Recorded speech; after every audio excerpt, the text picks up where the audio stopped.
Ladies and gentlemen, welcome on in to the PSP Podcast, featuring your friendly host, Percussive 173. Let's freaking go! I downed him! Oh, I got it! 508 meters!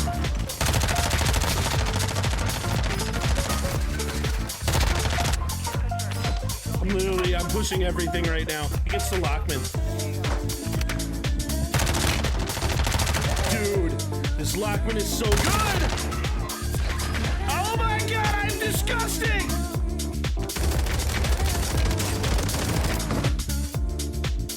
So what do you think about that play, huh? What were your thoughts? Not very smart, man. Not very smart, man. It happens, man. Hey, well, come back. We'll try it again, okay? Very smart, man. It happens.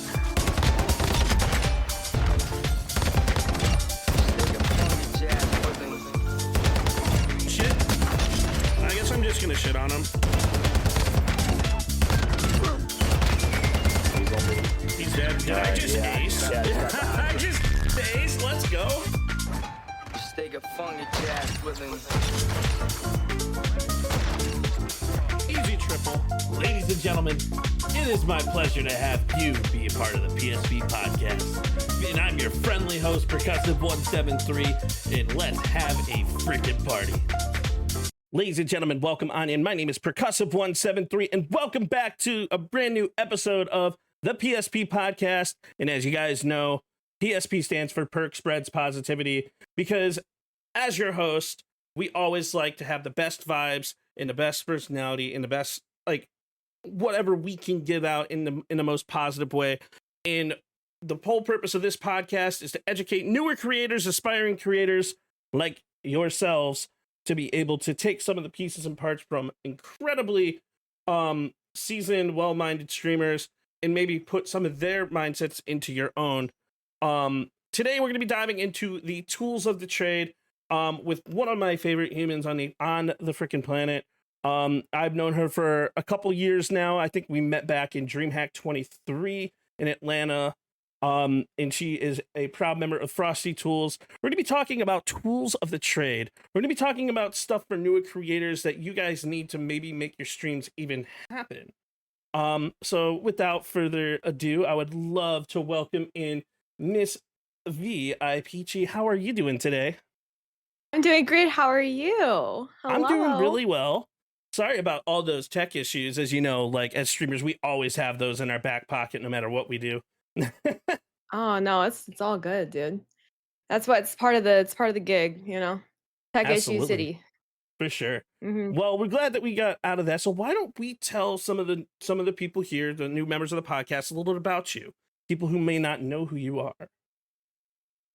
You want me to do that? Are you trusting me with that Absolutely. power? Absolutely. Hi, my name is VIPeachy. The P stands for Princess. I'm really excited that you're here. Hi, I don't know. I just a guy, man. I'm just a guy. Just a little guy. I stream on Twitch, and I have I do a freaking, you know, I make videos. Sometimes. I just did like a really ambitious cosplay for Intel where I made an entire Magic cosplay from Marvel Rivals, and in a matter of 5 weeks, and I had no experience. It was a whole thing. I'm still recovering from that emotionally and energetically, but my sword's back here. You can see half of it, but I have like a whole, you know, there's it's a whole thing, but that was like really cool and that was like really fun. So I'm still kind of coming back from that, but we usually play like Fortnite and stuff, and like I don't know. I don't have like I don't do intros. I don't know how to do an intro. So I just kind of do like my raid thing. Like, welcome in, raiders. My name's VIPeachy. I like you. Good morning. And honestly, I love that though. And like, but Peachy, I've seen you in and around the community for so long. I've been paying attention to your streams ever since like we met in Atlanta a couple years back. And like, I've never been to Atlanta. You never been to Atlanta? Wait, where did we meet? Was it TwitchCon? Maybe it could have been. I don't know. I don't know. Actually, I feel it's just everything kind of blends together. But it's been around that long, I think. I thought you did IRL I DreamHack streaming Dallas. Oh yeah, you did Dallas. Were you in Dallas? Yeah, I was at Dallas. No, not 2 years ago, no. Well, 2 1 I don't know. I've only been there twice. This is my second time. I don't know what to tell you. Time is not my favorite thing, okay? It just disappears. I don't know what's going on. Does That's anyone know what's valid. going on? Oh, I no don't. one ever knows what's going on. But, I mean, I just remember meeting you, and I remember you being so sparky with, like, energy, and I just love that about you. I think maybe it's possible I met you through, Serena and Eye Candy from Dallas, like, maybe Probably. Yeah, that makes sense. that may have been where I met you, but, like, I love them. Yes. they're That's awesome probably it. people. Yeah, totally. But that's, like, Big another love. big thing when it comes to, like, streaming and content. It's like, you meet people through knowing other people as well, and it's a really cool network and, like, fun things, and, like, they're awesome creators, and, like, being able to, like, network is such an integral part of, like, being a part of the content field. Do you have any thoughts on, like, just networking in general? Because I know, like, we talked a little Sure. bit about that. Yeah, no, I have thought. I think that like if you're going somewhere with the intention to network, that's really cringe. Don't True. do that. I don't like that. I immediately am going to feel uncomfortable around you if that's your intention. If you are like hanging around communities or people or whatever because you actually are enjoying what's happening in those spaces and you're making genuine connections and things organically happen from that, that's totally different. In my opinion, that's the best way to go about things because if you come into this space or any space for that matter being yourself, you're gonna attract people that vibe with who you actually are, which means you're gonna make like better connections. I'm sorry, but like I don't really want to waste a bunch of time around Mhm. people that I don't actually like. Of course. Okay, I'm just gonna be honest. Like you know, people that can do that, I think that that's cool, good for you. I'm just not that person. I don't know, man. I just wanna hang out with people that I like. So, sometimes that works out well where, like, you know, you end up vibing with people and then, like, there might be bigger creators than you that you were not even thinking about. They're like, "Oh, yeah, no, like, we actually like, we play games together." And you're like, "Oh my god, I even know that you like this game." Like, that can happen, but I don't know. I'm really against doing things in icky ways unless it's for to be funny. Of That's course. different, but, Well, you know. being funny is also part of the gig, and like you say the authenticity factor, right? And like I feel like that's a common trend with everybody that I bring onto the podcast. One of the big topics of conversation is being authentically true to yourself. I mean, because a lot of like content is like really introspective work where you're trying to find who you want to be in the industry. Like I tried Call of Duty, it didn't really work. I tried Fortnite, it didn't really work. I've tried a bunch of different things, but I found out that like when it comes to just talking with people, communicating with people and like podcasting stuff really is my kind of like home and where I feel most comfortable.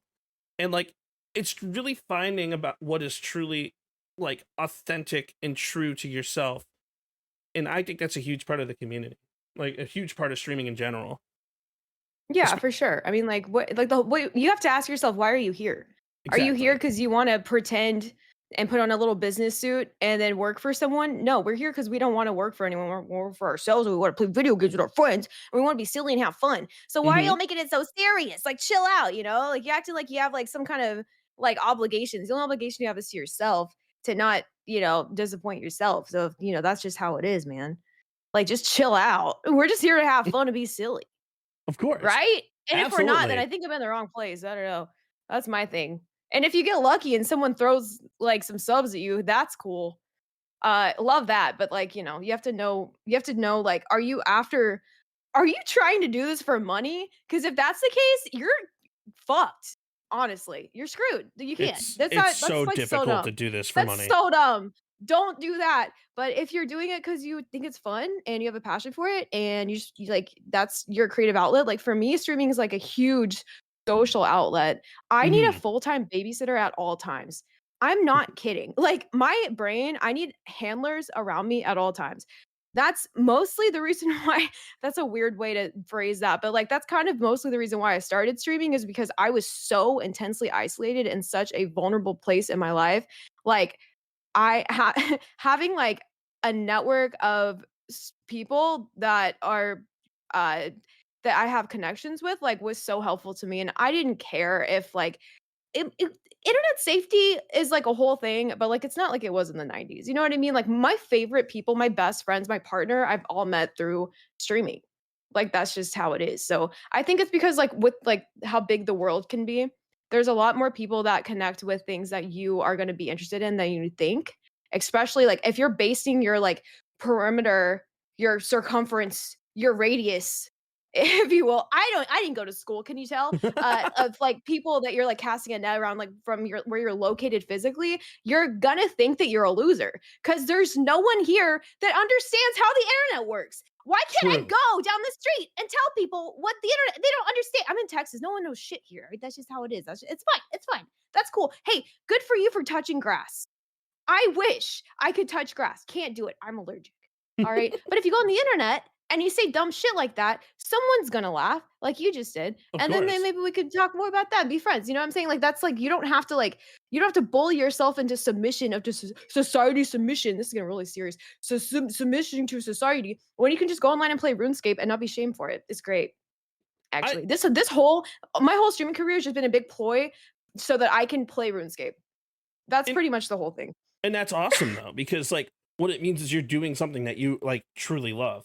And like I agree with you. Like a lot of people in the streaming space are very serious when it kind of comes down to it. They always talk about like, well, there's a set path. You have to post content. You have to do this. You have to do that. But does that truly work?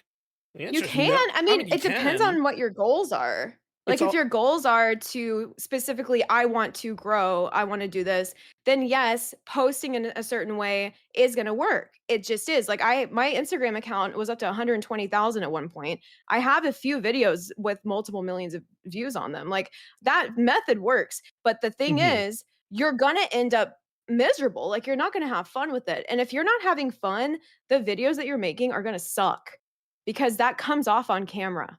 All right. Yes. Now, people that like have like giant accounts, they also have giant teams of people. They do.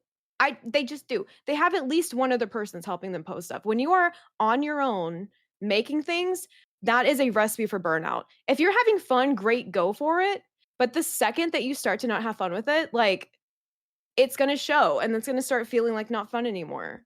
And I that's agree. what happened. Well, a So lot of a I, lot of yeah. people go through burnout. Burnout is a huge part of it, and like I think you're right. The majority of the burnout comes with like a lack of passion and a lack of authenticity and a lack of enthusiasm with your content.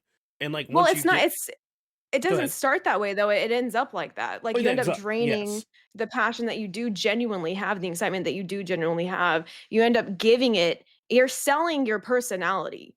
right. Like you're either selling a product or you're selling yourself. That's just how it is. Sometimes you are the product. And that is a thing that I personally realized I don't like that. It's not me. I'm cool. Like I think it's cool when people do that. Fucking good for you, dude. But it makes me even crazier and I can't do that. But like otherwise, is it profitable? No. Is it funny? Sure. Make stuff that you like and play video games with your friends. And sometimes, see, this is the real currency to me, dude. All right. Now Hmm. maybe I'm just like crazy. I don't know. I was crazy once. But like the real currency to me is how much joy you can how much joy you can create genuinely with your friends that you can capture in video like on video and share it with people because like I don't know about you but I've witnessed lots of streams and YouTube videos even where like I'm watching them and it's like people playing games together and they're laughing super hard and they're having a really good time and that feels so nice like it feels like I'm in the room. It feels like I'm in the room experiencing joy with friends and that is so like uplifting and inspiring and that's what I'm trying to recreate all the time. I just want to help people. The real currency is joy. That's so cringe, but I mean that, like I just I want to agree make with you you. happy. Okay? And if you give me a sub, that's cool, but that's not the point. I Give me sub. honestly I agree with you because like when I reflect back on why I started streaming in the first place, it wasn't to gain subs. It wasn't to make it my money. The reason why I started streaming in the first place was to genuinely like is to just showcase myself, showcase the fun that I have when I'm playing video games to everyone else. And that's kind of where my organic following came from. And like I'm such a big stern like person when it comes to organic stuff. And like the follow like when people follow you, it's done in a most organic style.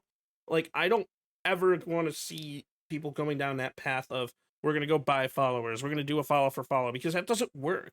It's like, do people like your personality? Do they want to see more of you? Are they going to come into your streams because you're giving them that type of product? Absolutely. That's kind of like where we start getting to like the golden ticket is what I call it area. And it's just like being like, go remember where you came from, remember why you wanted to start streaming to be able to make that happen.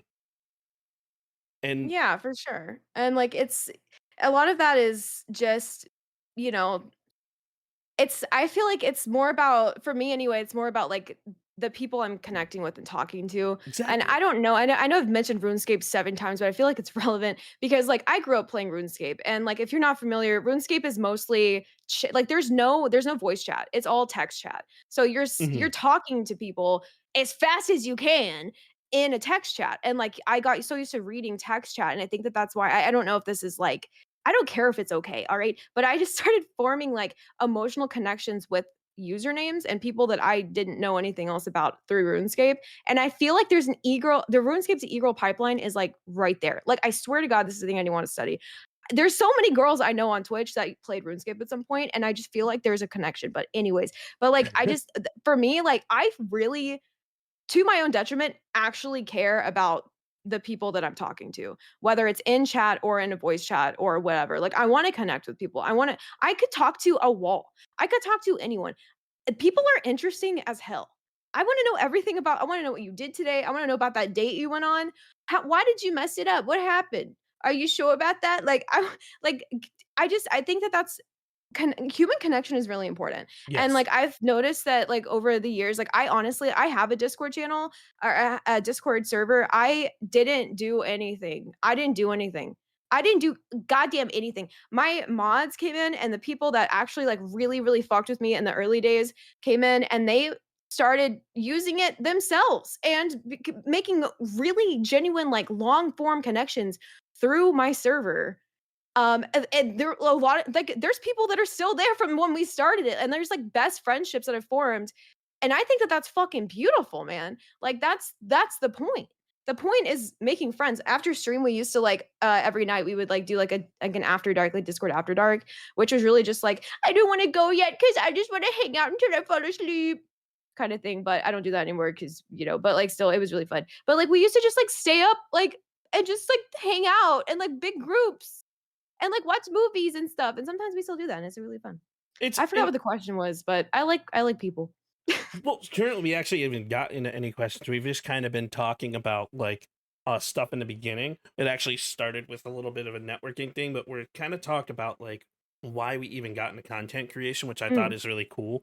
But like I agree with you, like being able to develop a community of people, and I hate saying it like that because it sounds like so technical and like businessy, but being able to create and develop a community is one of the coolest things. And like being able to hang out with your community, get to know your community, get to know people as in just people, I think that's just so amazing. And like I urge a lot of streamers to and I think you may have seen me post about this on like Twitter or Twitch, but or sorry, not Twitch, but go back to your initial content. Remember why you stream. Use that in your head to continue your stream forward, and that passion will stay with you for a long time.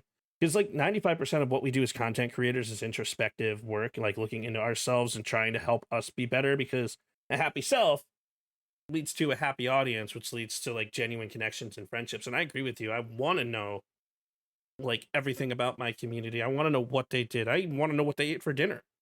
Like, it's just cool to be able to make those I love connections seeing with when your people post community, pictures of their food. It makes me so excited. I'm like, hell yeah, let's go. That's so cool. right? Yeah, dude, I love that. I think a lot of things that new streamers get caught up on is like I see a lot of people that I think have really big potential in this space get stuck on the wrong type of mindset. I hate Hmm. that that rhymed, and I whatever. But like Grind set. I like they that. do really long streams. Look, I do really long streams, and I'm guilty of the exact same thing that I'm about to talk about, okay? But they do Hmm. super long streams, and they don't post on any other platforms. me right now sometimes. I don't know. I'm getting it's whatever. But like and it's just like it makes me mad because like I see they have so much potential and it's so upsetting, but I also understand like the, a lot of us just genuinely have gaming addictions and we want to pretend it's a job. I'm right there with you. That's me. I got you. All right. So like and the problem with that is that you're not editing, you're not posting on other platforms. But lucky for you, we've solved that problem because holy shit. Sorry, I keep cursing. You're allowed to I just curse. feel like I'm safe here. It's a safe place for It me is to a just safe scream place. obscenities. No, Oh by all god. means, Okay, scream that's all the such a obscenities. that's don't ever believe anyone who anyways, okay, it doesn't matter. But, so, like yeah, but like you mentioned, you know, like I'm a member of like the FrostyTools family. My Mhm. partner, Kaneke Frosty, formerly known as Frosty Paws, he created FrostyTools, and the story behind that is actually really beautiful, if I could say so myself. But, it's a tool system for new streamers made by streamers for streamers, dude.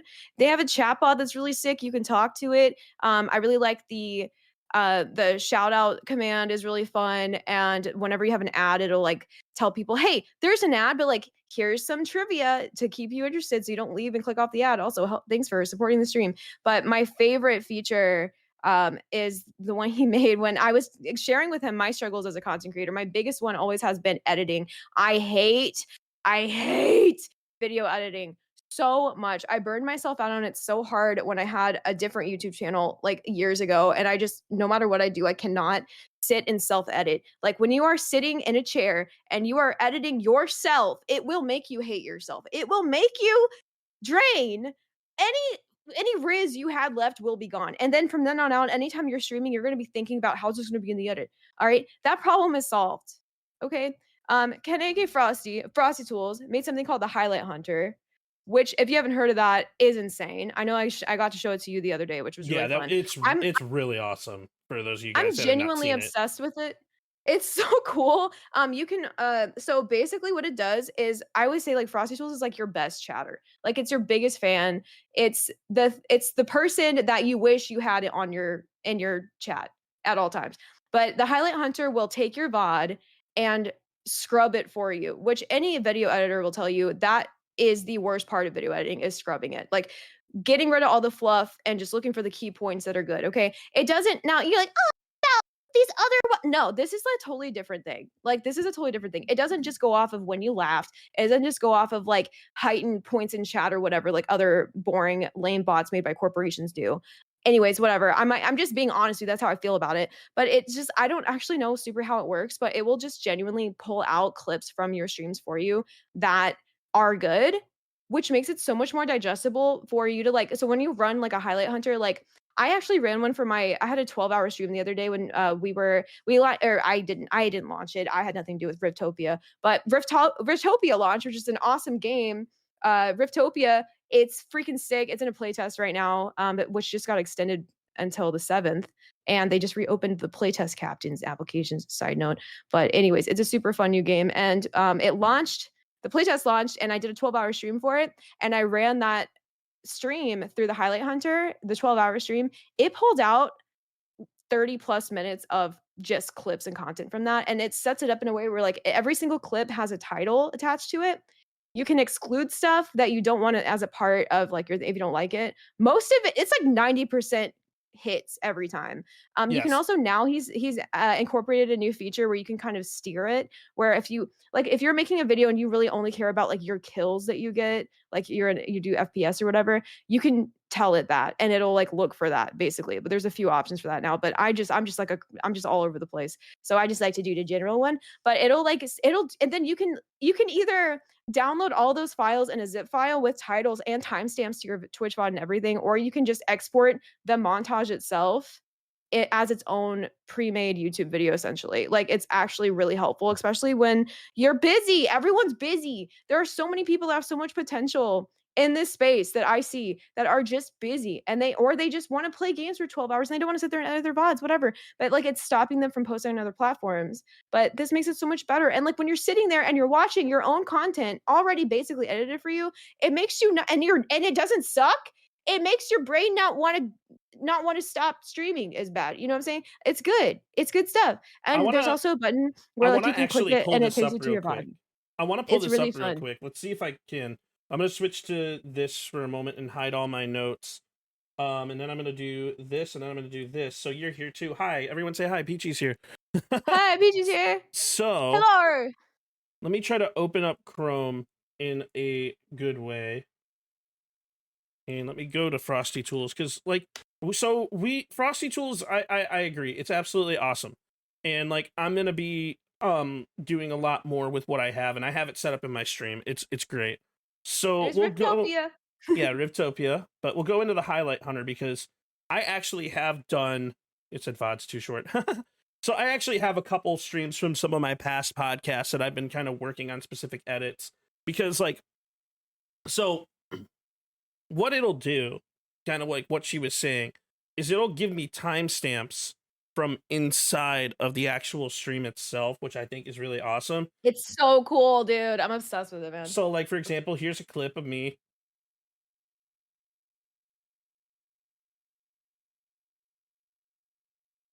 Oh wait, you guys can't hear this. Now you can. Hold on, and also let me find a better script real quick. So IRL streaming safety, handling drop. Like, see, it gives me stuff that like I can find out which one I want to say. Content strategies and boundaries discussion. This is me and Shorty Pie, by the way. Content works for you, and what type of content doesn't work that you found out through your streaming career? So I like to say that anything that's engaging, I think my stream enjoys. Anything that they see that I'm enjoying. Because they've watched me play enough games like Valorant where I'm playing competitively and I'm not having fun. I think they just really want to see me enjoy things. So if I'm playing a game, and even if it's as stupid as we played a game called Placid Plastic Duck Simulator, and we played it for about 2 hours. W. And it's just, you're just a plastic duck. You literally don't. So it literally, like, as she was saying and describing, it takes the whole clip. It takes the whole. It's gotten a lot better about getting the full context. You can also, if it's like, oh, I wish it was a little bit longer. There's a button right there where you can click and go directly to the point in your VOD where that was taken from. You can make your own clip in Twitch, or you can like use the vertical editor in there to just do it real quick. It's so much easier to just do shit as it comes up, especially like when you're busy or you have ADHD or both, or like, you know what I mean? It's so much more possible to actually create content that's not live with this. And it works so fast. Like you can stream and then go sit on your couch. You can do this on your phone too, by the way. This works on your phone. Like I will do this on my phone and I'll have it playing like while I'm getting ready or something. And then I'll just like exclude or like favorite or whatever, like share stuff. And like lately I've been in the habit of sharing my zip files with my mods so that they have a copy in case they ever want to like go through and like make a little video or something or whatever. But like it's really fun and it's great. And if you're interested, actually, in Discord, you can get some free tokens to try it out. Ken has made this so unbelievably cheap and affordable. He wants it to be accessible to everyone.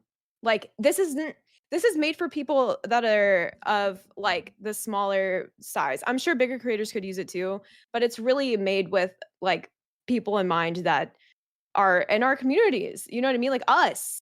It's made, but he streams all the. This is made for us by us. You understand? It's good shit. Yeah, it's really honest. Good, and I love it. It's really awesome. Like genuinely. What?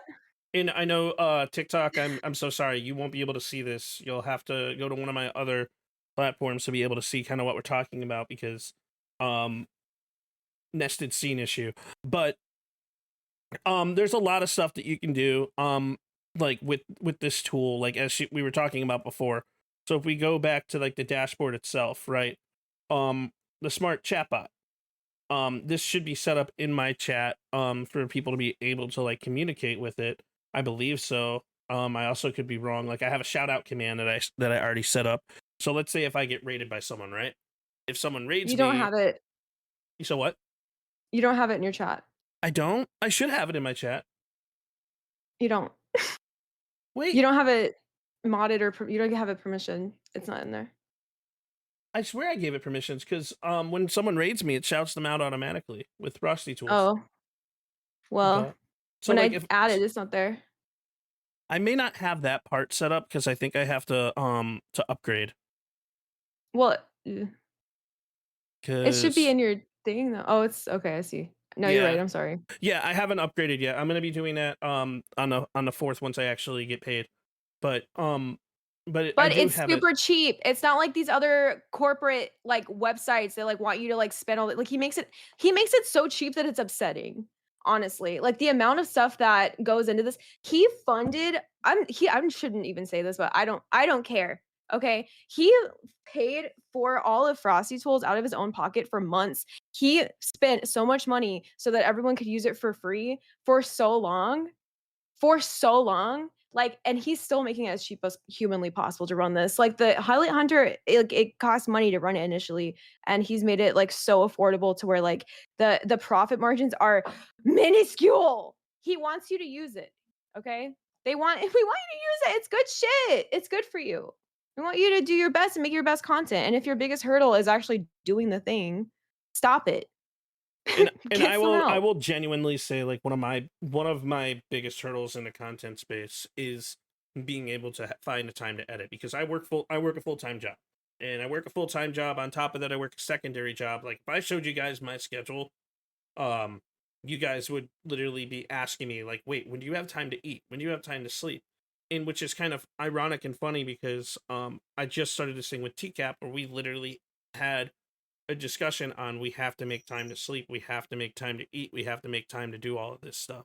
But Frosty Well, you Tools, can't. yeah, You're not allowed to because you're trying to stream. That's illegal. it's You can't illegal. do that. I mean, we're trying to game too, but You like can't do literally, anything. no, we're not You're never allowed. gonna that's the thing, like, you will never catch up. You will never catch up. You just need to, like, understand that. You're not gonna catch up. You're not gonna get to the point where you wanna be to do all the things. You just have to throw spaghetti at the literal wall and just keep throwing spaghetti at the wall. It's probably not gonna stick. It's probably not gonna stick, but you just have to keep chunking spaghetti at it forever. That's the hell that you are signing up for when you decide to stream, period. There will always be tech issues. There will always be people in your community that suck. There will always be other streamers bullying you or being toxic. That's just how it is. So there's no reason to wait around until everything's perfect because it's never going to be perfect. You're just never going to do it. And Like it's never going to be enough ever.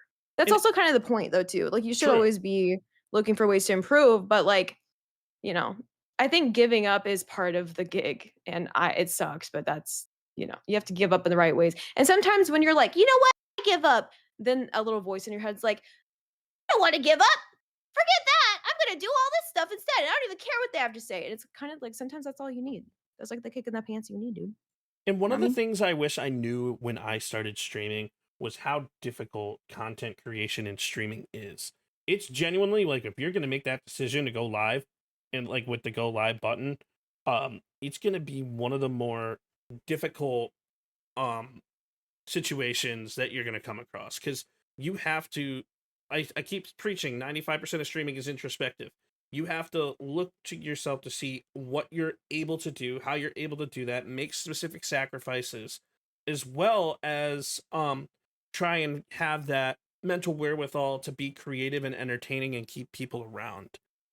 And But I that's think like thinking about all of that is already you're screwed. Like when you yes, start thinking about I want to be creative and I want to be entertaining and keep people around, you're screwing yourself immediately. You have to bingo. just not think about it, which is actually a huge something I wanted to mention. You just remind me of a Hmm. huge thing I would recommend everyone doing, even if you're not trying to make content, even if you're just like working your normal job as a normal person. Congrats. What's that like? But I really recommend like taking an improv class.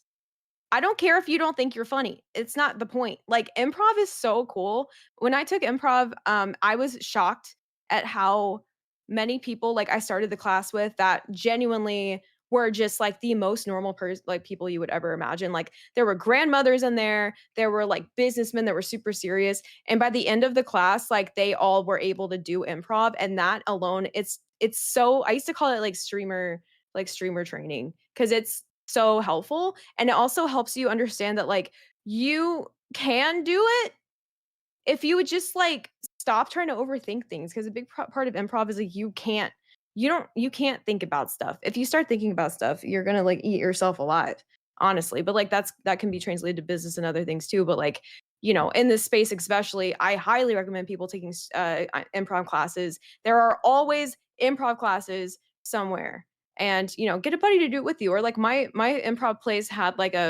there was like a one night a month free thing where you could just come check it out. It's like a big free for all. Like just do something like that because you're also going to meet people that might be interested in the same things you are in those spaces, and that's going to help too.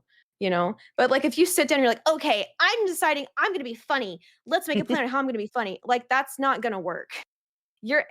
People are going to see through that immediately. Well, if anyone tells you that they can teach you how to be funny, leave. I agree with that. It's being, it goes back to the being authentic and being genuine to who you are. Because you can be funny by saying literally something completely normal. I made someone laugh by saying pasta before in a very off-kilter setting. Like when my uncle works in comedy and he's also, he is a comedian, and so he kind of told like some of the stuff that it's needed to be funny. It's about the hook. Notes for content. It's about the hook. It's about the engagement. If you're doing stand up, well, I mean, you're gonna plan it for sure, but it's also about the delivery, and that you can re-engage in content too. Yeah, the delivery is very important.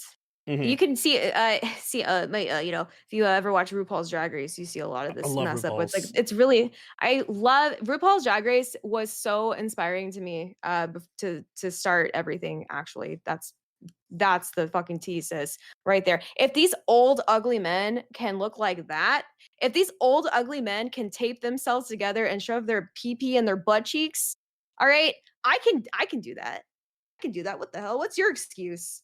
You know what I mean? Anyways, that wasn't the point. What happened? I forgot what we were talking. I was thinking about something totally different. Well, we're talking about comedy, and like even like there, that's like comedic.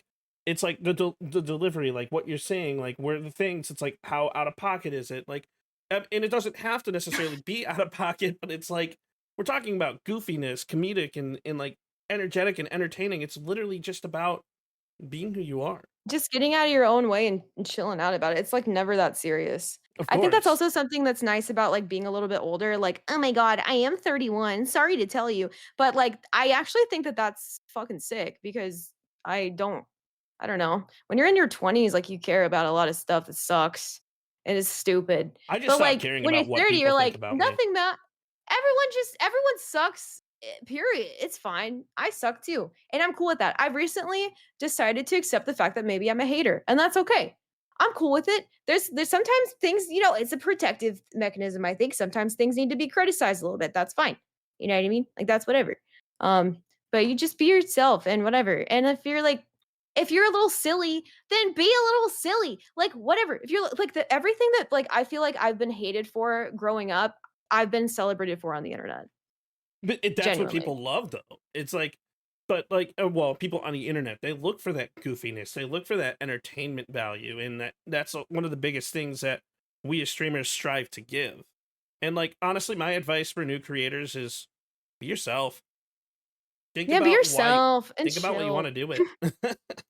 Yeah, and like, like if you have like siblings or something and you used to play games with them or you have memories of like entertaining, like I used to babysit a lot, like large groups of kids. Mm-hmm. I was like basically a Blue's Clues entertainer, to be honest. It's the same fucking thing, man. It's the same thing. Like just like, and if you don't have access to children for any reason whatsoever, legal or illegal, I don't know, not my business, but just like, I don't know, have fun, go hang out with your friends, find a Twitch stream of like people that you actually like if you're in someone's community that you actually vibe with, get involved in their community, join their Discord. Yes. Make friends with people. Not to say I'm gonna be a streamer, but like maybe sometimes that gets brought up. Like I don't immediately ban people for talking about streaming. It depends on the vibes that they give. But like I tend to answer every question that anyone ever asks me because I don't know how to shut up, which is fine for streaming. But like it's just like get involved in the community, and what you're gonna learn from that is you're gonna see how people run their communities, how they handle trolls, how they handle all kinds of shit, how they set up voice chats, like what would you call it? It's how people handle the etiquette, the streamer etiquette. Like you need to pick up on streamer etiquette is so important. Like, It don't is. talk over people unless like it's the vibes are there, whatever. Or if someone's doing a bit, like if you're playing Fortnite and someone's doing a bit, understand someone's doing a bit, let them finish the bit. Like it's like there's stuff that is so simple that like you really can't explain. You have to like experience and witness to get the feeling of. And I feel like being in other people's servers and their streams and in a respectful way and as a fan and not like in a weird parasitic way where you're trying to get attention, like that's fucking cool. Also, I have like met so many people through Twitch that I've had so much fun with on games. Like there's so many people that are so funny and they make me feel so welcome because they ask me to like they'll ask me to come like do their stuff with them, like their shows or like play Fortnite with them or like do like Guilty as Soccer, like funny improv games. And it's so much fun and it's so validating to like make other people laugh, especially people that you think are funny. When you make them laugh, it's like, bro, that's funny. And then you're like, I can't wait to run a highlight hunter on this. This is gonna be so funny. Ha ha ha. I cannot wait to see what happens. But I think that that's really valuable. And then at that point, if you're in someone's community and you're vibing, and usually what's going to happen at that point is like you're going to naturally be able to talk about your ambitions with like content or whatever, and people are going to be, they might be open to answering them. If anyone tells you to pay them money to give you advice, do not do it. That is such an annoying scam. Like if you YouTube how to be a streamer, you're going to see so many people. Look, hate me. I don't care. This needs to be said. If you are trying, what they're going to do is they're streamer coaches. They're trying to sell you a guide on how to be a streamer coach, essentially. Like if you go down that rabbit hole, like, oh yeah, sure, I would like to learn how to be a streamer, and you watch all their videos, the end of their videos, they're always going to sell you it's going to be a guide on how to be a streamer. If you follow through on that, the end of that pipeline, yeah, the end of that pipeline is you, first of all, you're under them. Like you're like, this is a mentorship and I'm mentoring you. What it is actually is they're mentoring you on how to be a streamer coach, which is like, I'm sorry, but if you are not like fucking Ninja, if you're not Ninja or like Pokimane, I don't want to hear, I'm not going to pay for your advice. Like, stop. You're scamming people. Do not fall for these scams. Don't do it. It's There's also a lot of reason videos why talking I put about together that this too. podcast is like the reason why I put We together need to don't gatekeep the information. Exactly. I will answer if y'all ever have any questions, you can come to my streams and ask me in stream and I will answer. If you DM me, I might not see it. I'm going to be honest. But if you ask me where I'm like, okay, I'm here, guys. I'm here. I showed up. That is free for all, mostly, with an extent. Like, ask me anything. I will answer. I want to help people. What do you mean? They're like, well, yeah, there's nothing wrong with like making money off of your knowledge. That's fine. But there is something wrong with selling people a scam on how to be a big streamer when the pipeline is how to sell other people on how to be a big streamer when you don't even know how to make an Instagram account. Like, stop. And this type of stuff happens so much within like the streaming world. And it's definitely one of the red flags that you gotta like look out for, because like the whole point of me putting together the PSP podcast is to educate newer creators by bringing in creators that are experienced. I mean, I can't tell you how to be to be big, to be great, to be awesome, because I'm not big, great, or awesome myself. Well, okay, I don't think people actually want. I don't think people actually want to be big. I don't think you'll understand how horrible and terrifying that is. Like, it's scary.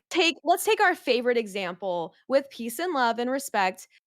Hawk to a girl. Let's take her for an example here. Okay, let's take us on a ride. All right. Now, from the public's perspective, she is viewed as a person who just got lucky and just blew up overnight and all this stuff got thrown at her.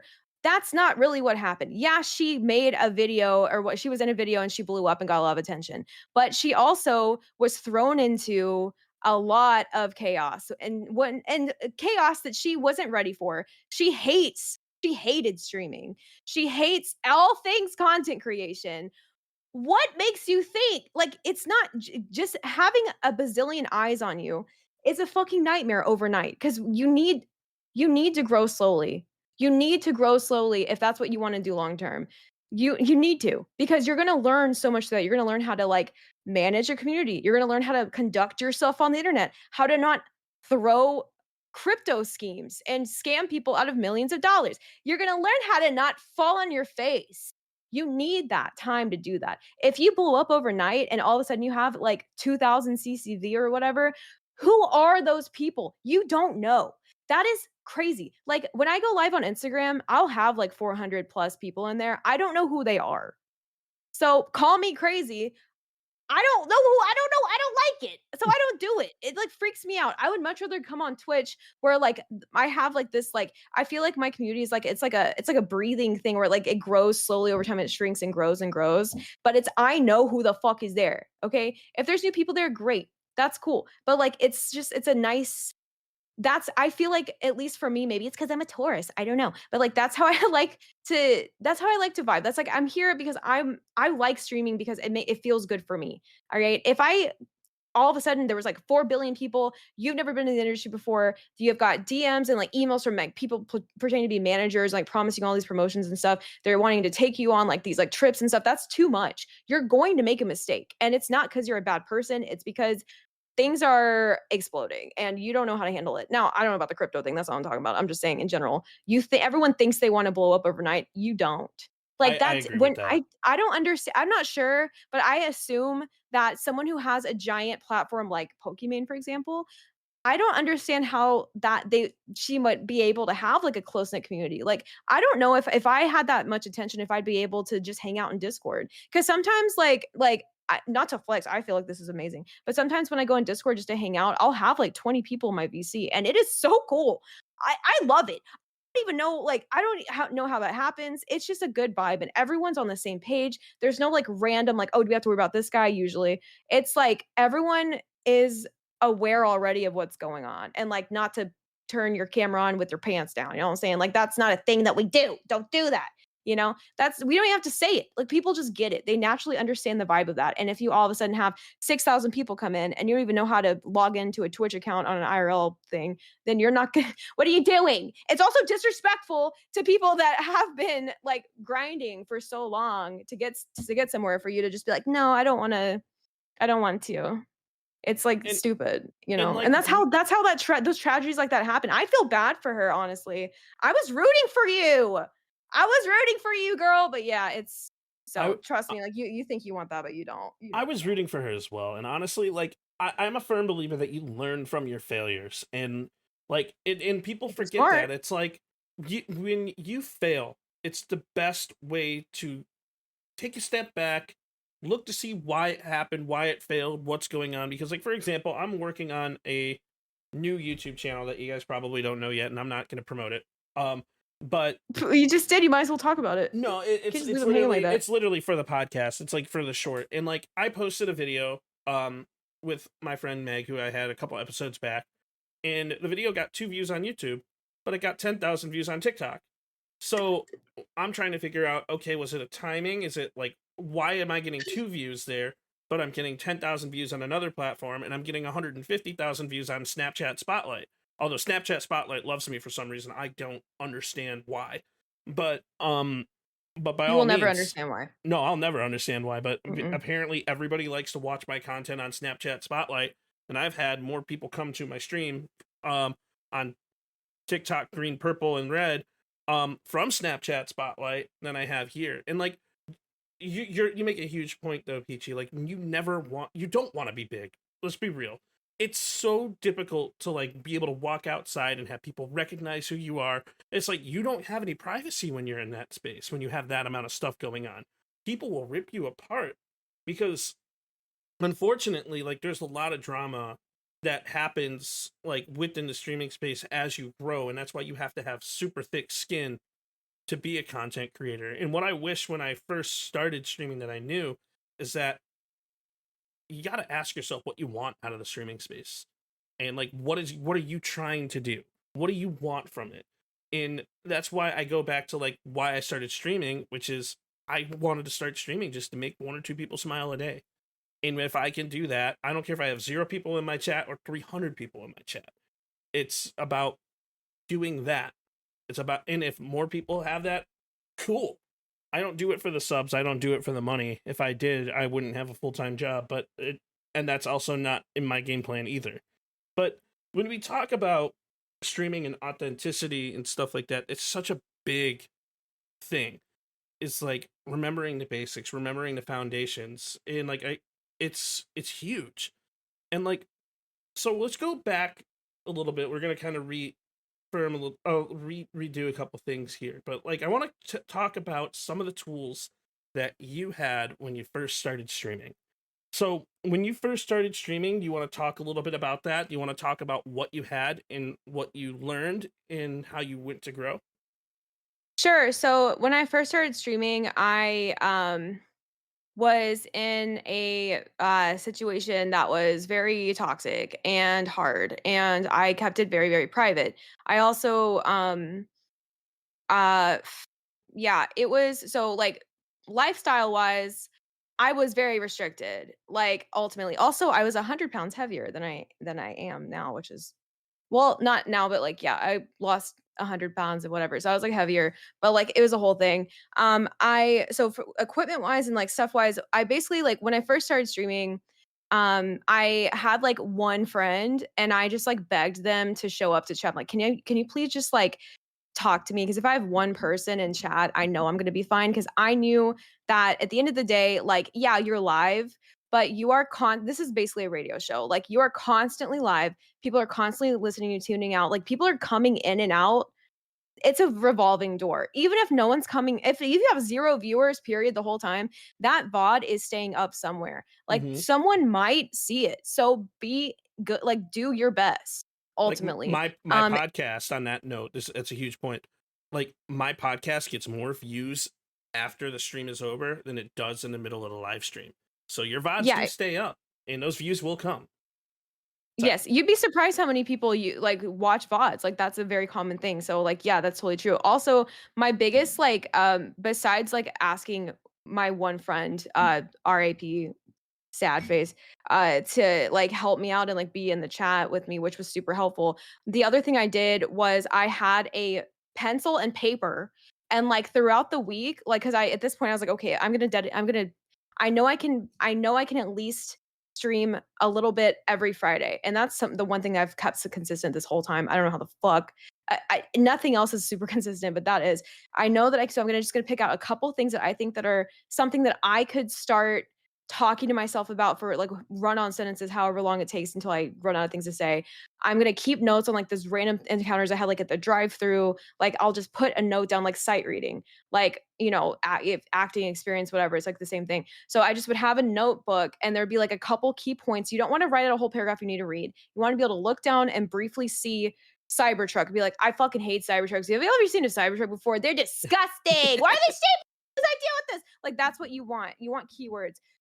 So I would have a few of those written down, and like that really helped me get through a couple hours of stream.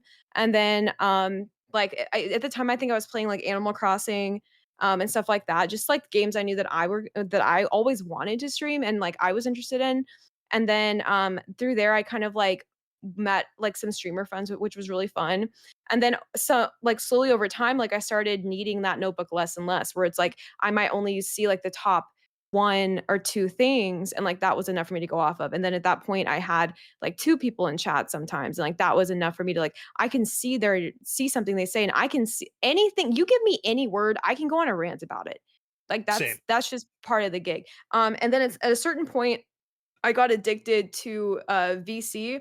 So like I know it's kind of a crutch. I don't really care. But it's also a big risk because like I really like having people in my VC with me, like my like talking like we are right now, like on stream where it's not Hmm. just me talking.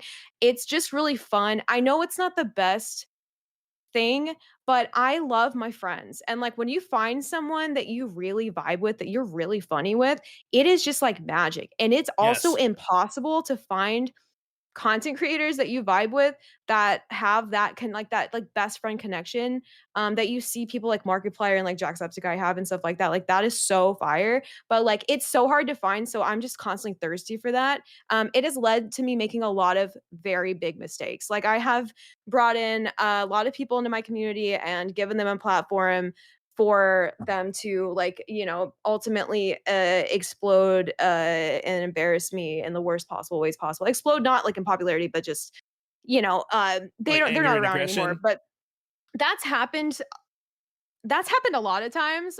So like I'm very much like way more careful now about who I allow on my streams with me. Mm-hmm. Because it's like a thing that happens. It's like when something happens over and over again, you are the common denominator. I'm the problem. So, but it's also just a crutch, really. Like, it's really fun to like be in a VC with someone. It makes it easier to like. I like to do long streams, not because I feel like I should. It's just because I'm having a lot of fun. I know that that time technically could be used better in other places, but it gives me joy. And at this point in time, anything that gives you joy is that's not hurting someone else, do it. Because like Yes. I don't know, we could all explode. Like you know what I mean? But so there's like a lot like that's something that you have to experience to like learn about. Like when you're building a community, when you're making connections, when you're building up your stream and your vibes for your stream, like in the beginning, like what do I do? Like what am I gonna you just have to put stuff on your page. You just have to Mm-hmm. make something. You have to put a picture of something. It's expected to change. I think that that's like the biggest thing is if you expect whatever you're going to do to change, that's going to help a ton because otherwise you're going to get stuck. Like you're not going to figure out your style until you start making stuff, which is so annoying. But like, Well, we I learn don't from the know. experience as streamers, and that's something that's really interesting. It's like when I first started streaming, all I had was a laptop, and I had Mhm. this set of Turtle Beach headsets, and this was my microphone, and this plugs into my laptop, and this was my first headset, and that's why I keep it around. It's awesome. It's mine. But um it's essentially it's like when you talk about like it was me, it was my friends, and all we did was play Call of Duty and we vibed out. Like one of my first videos was me, Hydra, and Maya um taking a zip line and me breaking my legs. Right, and we all just laughed at me and they started dancing around me breaking my legs in Call of Duty. But it was I was about funny. to say like a Call of Duty right now in real life because that sounds No, terrible. in Call of Duty, not in real life, I All my promise. friends laughed at me dramatically injuring myself for lifelong injuries. That doesn't sound like Mhm. friends to me, but okay. That's different though. Call of See, Duty, in Call of Duty, if someone breaks your legs, dude, I mean, you have to dance then around you're them. lucky. You're lucky because you just made Yeah, content. yeah. But it's about, and I agree with you, like finding those people that like you vibe with, like to have on your stream, like to do things with. Like for example, I had a 10-minute meeting planned with you that turned into an hour and a half because you and I That's because I don't know vibed. how to shut up. Well, no, That's it's because that's why like I yeah, but you text and I you. also I'm like, we should vibed have out. recorded that. We should have recorded that because like literally it Yeah. was just us like genuinely just like yapping at each other, and it was funny. It was awesome, and like she may or may not have my number from it, but no, I'm kidding. Not in that I way. forgot But about that. no, but it's like it's about the vibes that you put forward that like when you have with people, that's what really makes the content. And like your content can be your stream and it can be include other people, but you also made this point that I thought was amazing. It's like there are people that will use you for the wrong reasons over time, and it is impossible to find out who that is until the other foot drops. Oh my god, Um, it's so it's annoying. so I could talk annoying. about that for hours. Dude, we It's so could. annoying. Like some people will play the long game and they will play you for years. Yeah, they'll play They you will for literally years. take years of your life and then be like, haha, just kidding. You were right. You should have never trusted me. It, Boom. And it's it, like, fuck. I've had to So cut yeah. people out, but I've gotten very good over like so I have massive trust issues. I've been hurt a lot throughout my life, and I don't mean this to be like a sad, oh, I'm sorry, perk. No, it's like you know how we said earlier we learn from our mistakes. Well, that's I what can makes you funny. You have to be traumatized to be funny. It's a thing. true. It's a rule. It is. I can They pick like those it. people out within the first couple seconds of conversation. So, Some of them are very, very good. some of them are very good. Some of them are Um, very crazy. but you learn from your mistakes, you learn from your failures, but you learn from your successes. And that's why like when we first start streaming, you're going into a completely different thing where people will develop those parasocial relationships to you. Um, because you're gaining traction, you're gaining viewers because they want to be like you and they see, oh well, this person's doing it, why not me? But that's a terrible mentality to have in content, especially when you're working with other people. So Relationships are really tricky because like I'm incredibly guilty of being parasocial as hell. Like I believe everyone is my friend and I didn't know like I actually didn't understand what parasocial literally meant until mhm. this last cycle of bad choices with friendships happened, because I was like, oh, wait a second, like this person that pretended to be my friend actually was genuinely like not, and like was actually my biggest hater the whole time. Like that's so like the constant like sabotaging, like that and then there were some other like instances I've had like with some DMs with people that are not streamers, and it's just like, oh my god, like, and it sucks because like you have a responsibility. It feels like you have a responsibility, you don't, but it feels like you have a responsibility to like live up to everyone's expectations of you. And like meeting people in person, like at TwitchCon and stuff, it's like everyone in their mind, like in their mind, I'm guilty of the same thing, but like everyone has their own expectations of you that they projected onto you based on the little bit of content that they've seen from you. Yes. And like I had an instance happen, not at the stream hack, but a previous one, where it really broke my heart because there was a person that came up to me and they were like, "Hey, Peachy," and they gave me like 6 milliseconds to react. I was streaming at the streaming booth at the time, and I was having tech issues, so like my brain was all scrambled, and because I wasn't instantly like, "Hi, how are you?" Like it, like they immediately, because my face was like, hello, like I didn't know who they were. How am I going to know who you are? Like they didn't have a name tag on. If I saw their name I would have recognized them from chat, but like they were like that their reaction was like so disappointed and hateful that it like broke me, and I was like, dude, that sucks. And I couldn't find them, like they disappeared after that. So it's just like that shit sucks. Like parasocial stuff sucks, but it's It also does. hard because how like it's also it's just hard because like at some point you have to, it's okay to allow yourself to be happy and to like experience like emotions with people that you don't like know in person. That's okay. But like when you take it extra steps, like it's just hard to identify what that even really is sometimes. And that can be really hard. And honestly, like the people that I talk to all the time in my Discord channel, I'm better friends with them than I am with people that I do know in person. And if you think about it, the people you know in person, they don't really know you that well either. True. So And like it's hard. What's harder is like when people like they think that they're dating you or something. Like thankfully that's not yeah. happened to me to my knowledge, but I have had a lot of really it's hard for me to tell people no. I don't want to hurt people's feelings. I don't want to make people feel bad or embarrass them, but like that is something that you need to know how to do. I just still don't know how to do it, and it's really hard. I just end up avoiding the whole situation and running away, which is way easier to do online than it is in person. Anyways, yeah, I don't know. It's really interesting that you bring that up because I'm not going to go into super like extensive details, but I have a stalker. I have a stalker because that person thought that we were dating during COVID when I had my dancing TikTok account active before I deleted that. And I ended up creating a Discord.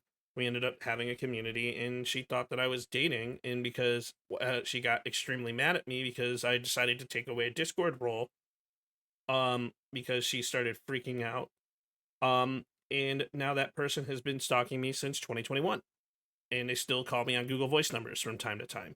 But there's definitely a lot of dangers that come from parasocial relationships in the communities, but also there's a lot of positives as well. Like, you have to learn from those negative experiences to be happy and enjoy the positive experiences that happen in a streaming world, because the highs are extremely high, but the lows are very difficult. And it's really hard and scary, but you do have to, you can't be afraid of having negative interactions, Yes. and you can't be afraid of risking more, because I like if I were to remember every single instance of something like that happening to me, I could fill up so many hours of time. I'm actually surprised at myself sometimes like how many situations I forget about, because someone will bring Yeah. something, "Oh, don't you remember this one person from that one day?" No, I don't. But they were like a huge, like it was like a It was huge a thing where big deal at the we were like time. screaming on VC, like, "Can you fucking believe this?" Like I don't remember any of it. So I think it's just because that happens kind of like it just happens. It's just part of the thing. But they are all learning experiences. And like if you're doing your best to like learn from this, I'm really obsessed with people's psychology and how their brain works. And that fucks me up so much because I get invested in why are they acting like that? I want to learn more. And then it's just it gets out of control. So I've had to like really stop doing that sometimes, but like it's hard. And like the internet's great because you can just block people. Yeah, Google Voice shit sucks. That's just part of the gig. And like I mean, also at the same time, people that do stuff like that, they want attention. So the more that you Yes. do bring it up, the more they're enjoying it, which is why, like, one of my more recent situations that was really serious, I have never talked about that because I know that's what they want. And they would just be joiking their little goon stick over there just in the corner. And I don't want Drinking that. the little goon stick. Yeah. Like you just like that's what they're after, is that ultimate True. attention. And that's Well, like, that's what all the the trolls more in your you content channel are after, like, or everyone's channels. yeah, They and they'll want to see you eventually freak stop out. if you ignore them. That was the True. best advice I ever got growing up. Is I had my first serious boyfriend. I was like 13. It was extremely physically abusive. It was a whole thing. And the only thing that got him to actually leave me alone was to completely ignore him all the way. Like it was so hard to do, but like that experience, thank God, cuz that dude, oh my God, got so much worse, but it doesn't matter. But like Hmm. that lesson of like, if you just completely stonewall people out, they will eventually give up, was True. very helpful, even if they're like actually psychotic.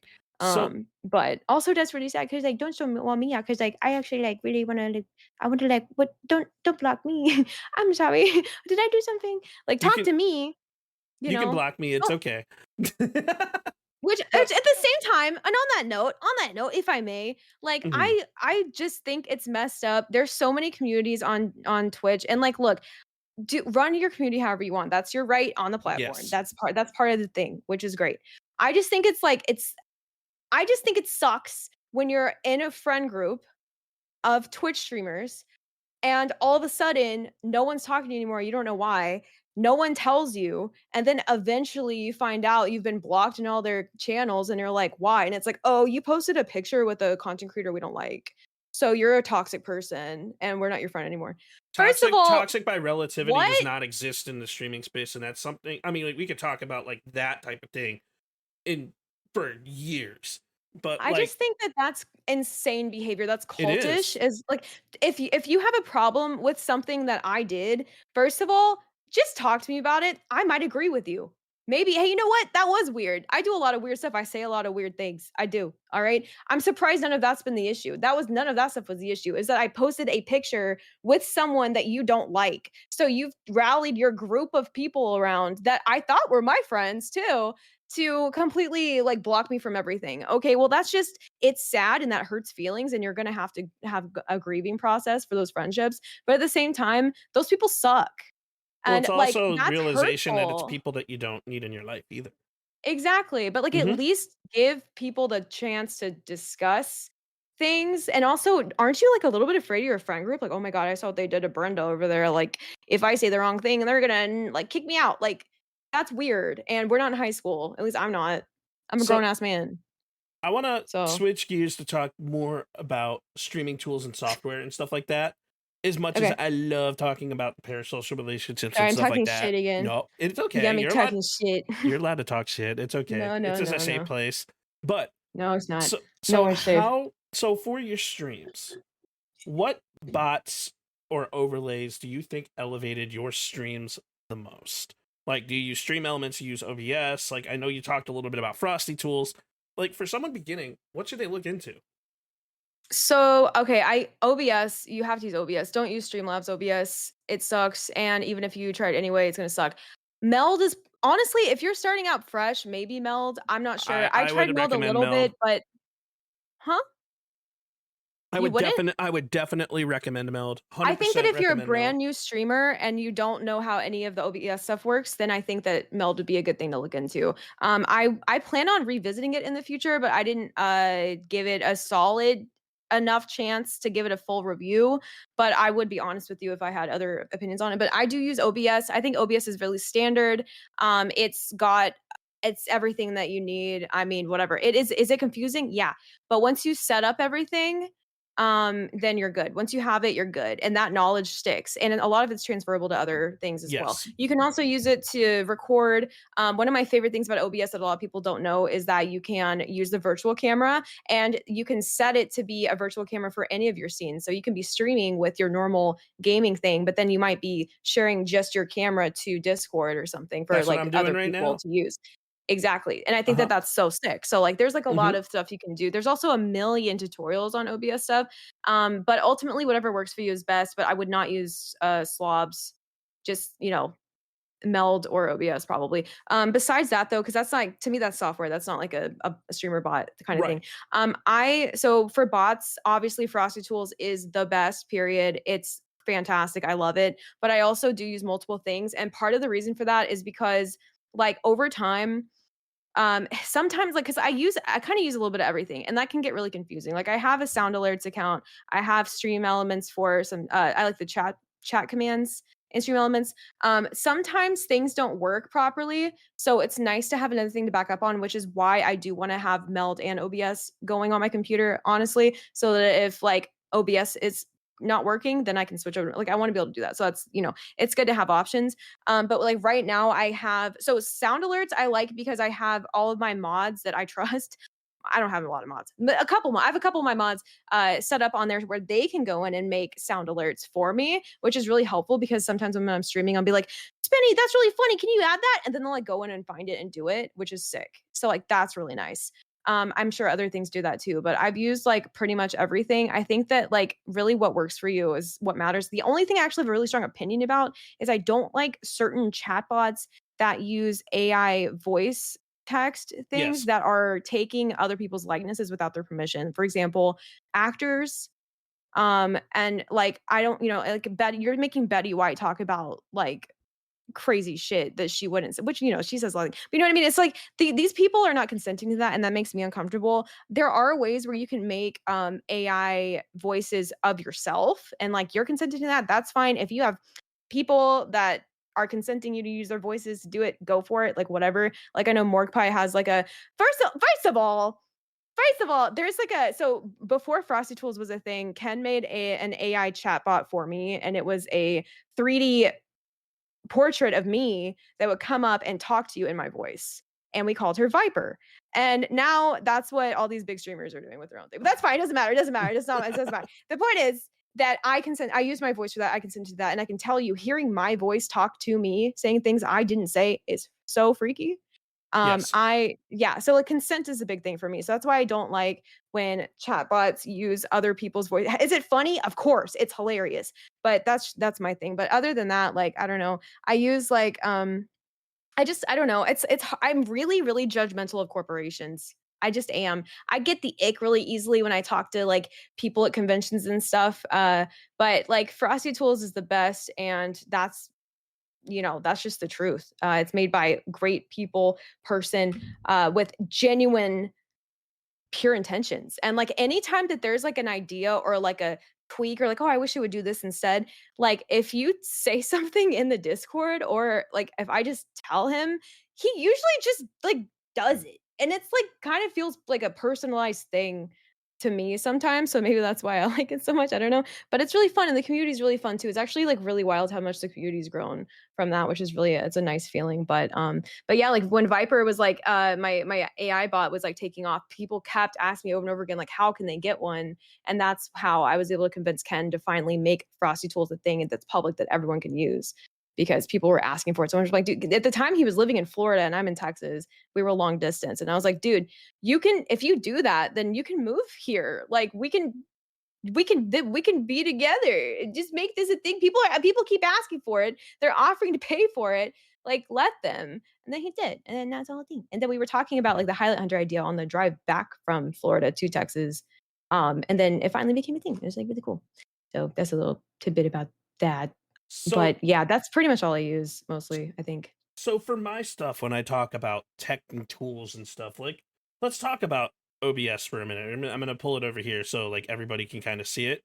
We'll talk about OBS. I don't want to do like any type of like weird streamception type thing, but there's your streamception. So I'm just gonna minimize it to like here so you guys can kind of see what's going on. It'll also let me center this so you can see.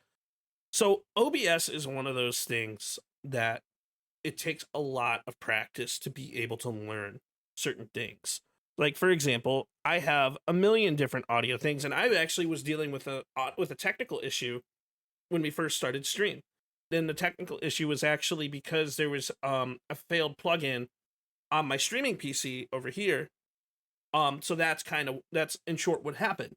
So you can see in my OBS, I have my canvas here, and then I also have my vertical canvas. And I'm sorry, Clock app, I'm sorry, TikTok, you're gonna have to come over to one of my other platforms to be able to see this stuff because I'll display issue. But so we talk about audio mixes and stuff like that. When we look at some of the stuff that's going on, you can have filters for each thing that you have. The way I run it with my PC is I have a limiter set to -3 so that when I yell, and I yell super loud, it's not going to be abrasive even inside of my Discord. I also have a dedicated NDI output that I call mic aux main that I send from my one PC over to my other PC to be able to catch. I don't use this anymore because I kind of switch things up. But what NDI is, in short, it's a way to transfer internally from your two different computers inside of your own home. But there's a lot of like interesting tools that you can have. For example, I have my kid voice, I have my Echo, I have my megaphone, and I have my underwater, like other SFX that I have. And then I have my stream audio output, which is another NDI thing that I use to send things out to. So like looking into OBS is in like understanding OBS and understanding different scenes is crazy. So for example, one of the things that I did is I created a nested overlay scene where, so if I wanted to, so this is Peachy, I can take her out or I can add Peachy back and stuff like that.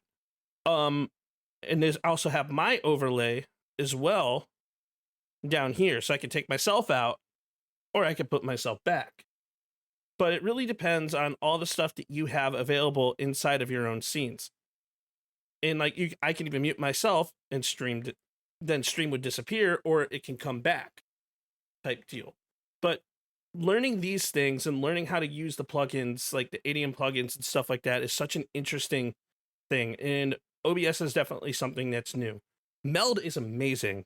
Meld changed the entire stream game because of the stuff that they put together. I'm not going to open Meld because on this PC, it's going to explode with the stuff that I have going on. But definitely recommend watching YouTube videos on how to set up OBS for specific scenes to be able to get things set up for like podcast related stuff. Also, sorry, that was kind of like my OBS tangent and stuff that I use. Another thing that I use is Elgato Wavelink. And there's a lot that you need to understand with Elgato Wavelink, but I'm not going to go into that in like full depth because you can actually use SFX to modify your voice within your Elgato Wavelink app, or you can use voice mod. But like, for example, I set up a kid voice, which actually I think I deleted because it may have been causing problems. No, I did delete that. But you can add a G form, and then you can change your audio and make yourself sound like a kid. And it's kind of cool. There's like really cool YouTube videos and stuff about that. But yeah, so there's a lot of really interesting tech that you can use for it. You can have a lot of fun with stuff. Of course. It's and the more fun you have, the better it's going to be. You can also, so one really amazing streamer that I recommend watching is Flex. Flex and Catliana. They will throw tips and tricks on their channel for like things that chat can do to control certain things. Like, for example, you can set up a Twitch goal where you can make yourself sound like an Animal Crossing character. And it's really cool. Also, chat, we do see you and we love you, and I'm sorry if I'm not actually calling you out, but I just wanted to let you know that. So anyways, how do you plan your content? What's the best way to plan your content? Okay. I just don't. In fact, I just got chewed up by my mods for not telling them. They're like, the thing we love about you is that you say you're gonna go live at 7 and you go live at 4. I know. I just like I'm trying to make myself wait to go live and I can't. I can't stick to a schedule to save my life. And it's really not my fault. I just have a lot of IRL things and responsibilities and obligations like any responsible adult would have that, you know, keeps me from living to my full potential, you could say. So like honestly, like just do whatever you want, man. I don't know. Like I like to play my brain like has to like be wired into like one specific thing for it to properly work. So sometimes it takes me a while to get into that. I used to play a ton of Fortnite. I plan on going back to Fortnite, but right now I'm in a giant RuneScape binge because I love RuneScape so much, and it's just been a thing that I've always loved, and so I'm and being able to do that right now. So I'm RuneScape brained. So like now it's like, okay, every stream that you see me at, I'm just gonna be literally playing Riftopia and RuneScape for the foreseeable future. Like that's just what it is. And just like I have the loosest schedule possible. Right now it's Thursdays and Fridays through the summer. And then I'll be able to go back to my normal, just like all weekend thing at some point. But it's just like it's great. If you can set a schedule, fantastic. It's going to be easier for people to find you and know where you're at if they know, hey, because like my schedule's messed up, sure, but like I say, like, if you're looking for me and you show up at 7 p.m. on a Friday, I'm gonna be there. Even if I started 6 hours ago, I'm still gonna be, you know what I mean? Like, it's just you have to like it's you set the expectation for how people are gonna expect to find your content. For me, I'm here. I don't know. If I post a going live tweet, then you're lucky because I usually can't make my brain function enough. I usually am just like running in here, like I just gotta hurry and make a bunch so I can fucking go live because I just want to go live so bad. Like I like being live. It's a toxic thing, I guess. I don't know. But yeah, so my me planning streams doesn't happen. If the most that I'll do is like if I'm actually like sometimes like when I'm sitting, like I'll sit here and I'll put on some makeup, whatever. I'll be watching some streams. I like to watch streamers that I am inspired by because Mhm. it helps me get in the headspace for it. Like before this, I was listening to one of your other podcasts to kind of get like a vibe for like what was going to happen, which I think Mhm. was a really good call. And sometimes I will think like, oh, like I need to fix, like one big tip I always give, like, especially people that wear makeup, when they stream is like, whenever you are getting ready, get ready, but then finish getting ready while you have your camera pulled up because like your makeup's going to look different on camera than it does in person. Like my makeup in person is blown out and crazy. I think you have a filter on me on your end, but like that's not that it's like that in person. But like on my stream is usually like kind of like more, I don't know, like you can manipulate it more. It's kind of like painting for the back of the room, like drag race stuff.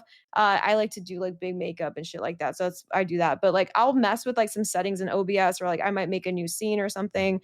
But like most of the time, like I try to keep it simple because over the years, my biggest battle has been OBS just being a freaking nightmare for whatever reason it decides. So I've learned to try to keep things simple. I have things set to like I just use like, I have two cameras. My other camera is just like it's like my little it's just like my little thing and I just grab it sometimes and do stuff to it. It's really fun for me. I like it. Stuff like that. Um but yeah, oh shoot, I messed up. Hold up. You're okay. I forgot I don't have that one set because it's a special one just for you for Also, this scene. But yeah. no filters. I don't like using filters on my guests in case they have them themselves because they might. There's no way that's so crazy because yours looks like the contrast is turned up so high, but mine's So not like that on my end. That's crazy. It doesn't matter, I guess, but it's really interesting that you say that too because like when I go into, I'll show you because in OBS, right? So what I have for this particular scene. Oh wait, no, I'm not gonna be able to show it because it's just gonna switch scenes. Anyways, we'll go back. What I have studio mode. Studio mode doesn't switch scenes. No, studio mode doesn't switch scenes. When I switch scene, well, I guess I could go to studio mode. I mean, it's fine. I just Yeah. like I don't know. Just that was a funny little thing. So what I do for my guest cam scene, and I'm gonna switch to this. It's gonna highlight you real fast.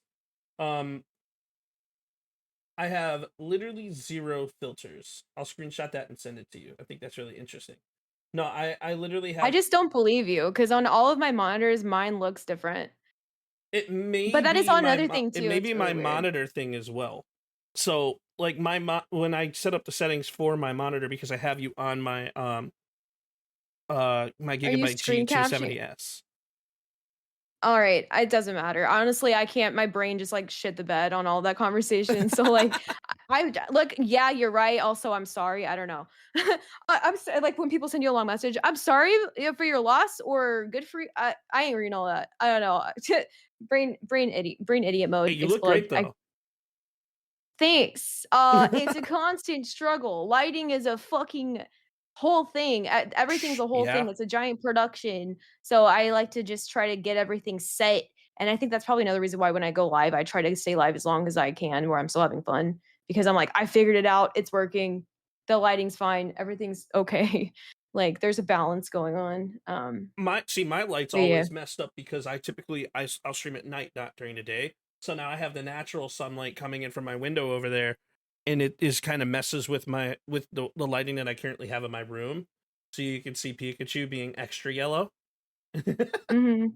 Well, I recently set up 2 settings on mine, so because I really like having my overhead light on, Hmm. um, but it messes up my settings, so I have, like, 2 saved on my camera software, where, like, one of them is for, like, when my lights are off and one are when my lights are on, so that helps too. Because like, I try to shut the window, but, like, light still comes through, but, like, that's a really important part too, unfortunately. And of course, audio is the most important, but like I like to scream a lot. So like my limiter and stuff like that, I've had to like shift a ton. Same. Sometimes things get reversed. Also, I learned OBS, whenever you make changes, gosh, you better like close it and save it and not just like Yes. restart your computer because it will not save your stuff and like your settings will get all messed up. You It'll look have like it's to saved, you have to but it close didn't. it and save it because once you have it set, you gotta resave your profile. And then delete the old profile because everything saves into this thing called a JSON file, which is Yeah. something really interesting because that's how Meld is able to capture stuff from the OBS JSON file and put it into their own architecture. Mhm. But Yeah, it's really just like you just have to, do your best and throw spaghetti at the walls and constantly like just figure it out. Like I hate doing tech support stuff like on stream. It's like actually really infuriating to me, but I've learned to like not to just not do it on stream unless it's something I know I can do that I can like sidebar and make it seem like nothing's going on because it's so boring. It's it so is. fucking boring to watch people do that shit. Also, I crash out and it's not in a funny way. It's in like a I'm screaming, throwing up, throwing shit at the walls way sometimes. But like it hasn't happened as much lately, knock on wood. Which is, nice. I used to like let people screen team viewer into my computer that were super confident and then they always would mess stuff up every So time. And it's just like, from a tech I support hate you. perspective, because I work in tech, I will try to never use TeamViewer because sometimes sessions are accidentally left open. But I mean, it's really weird. Like when because I can go on a whole cybersecurity.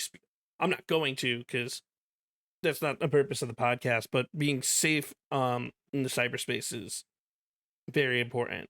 Um, but it's like Yep. with team viewer and stuff like that, they have their perks. Like things will actually be able to be utilized, but like a lot of the times, people will never end that support session. So you got to make sure you go into your control panel and then make sure you uninstall TeamViewer. That's something that I recommend. But Mhm. but Yeah, like it's just like you can't really trust people to fix your stuff. You have to learn how to do it yourself, period. And I'll that's only trust people how if it they're here is in with person. everything. You have to Mhm. know how to do everything yourself or it's not gonna be right. It's just how it is. Oh, well, why don't you just hire someone? Trust me, I would. But it doesn't work like that. Like, you literally have to know how to do things yourself, and that's just how it is on every little thing, like audio, Yes. lighting, camera stuff, like OBS, like running streams, like streamer etiquette, like being an entertainer in general, not Hmm. sucking and being a shitty person and making people sad. Like, there's a lot of, like, elements to this. Also, hating yourself enough to post constantly on social media. That's not a place I'm in my life right now. I'm trying to feel better, so I'm not doing that constantly at the moment. But Well, it you're is what it is, amazing. You're amazing, and you're awesome, and I enjoy Thanks. your company. Thanks. My company is only in one location at the moment, and it's literally right here. I go on True. Twitch, I go on Discord. If I'm anywhere else, congratulations, but I'm like, "I'm here, man." I don't know. I have Is that myself on every platform because I'm a multi streamer. So I stream on yeah. Twitch, Kick, YouTube, X, and TikTok.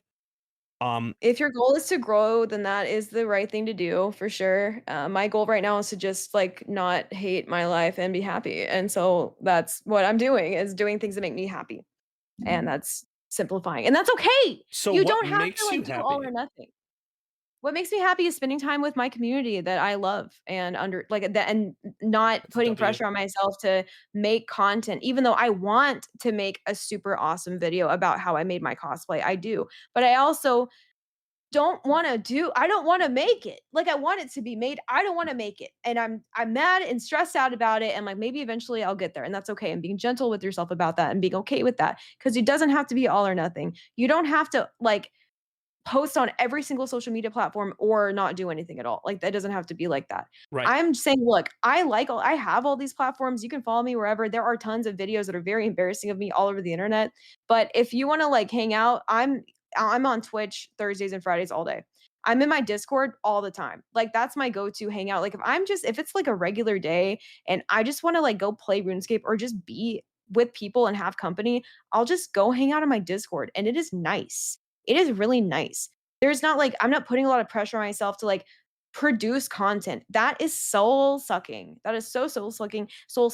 And like there's a myth like you don't have to do that and also like make money by sucking yourself dry. Like, I mean, I got to do a cosplay for Intel at DreamHack and like I've been barely posting anywhere.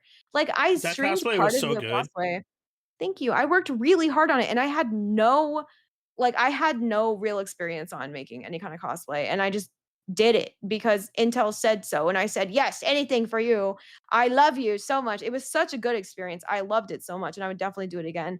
But like, it's just you don't have to like. And if you look at the thing I learned about that too is that like the people that were a part of that team, they didn't have giant social media followings. They weren't posting constantly on everything, but they were still like in these realms and like in these industries making really cool stuff. It's because they said yes and they showed up. On that note, the way I got that gig was on Twitter.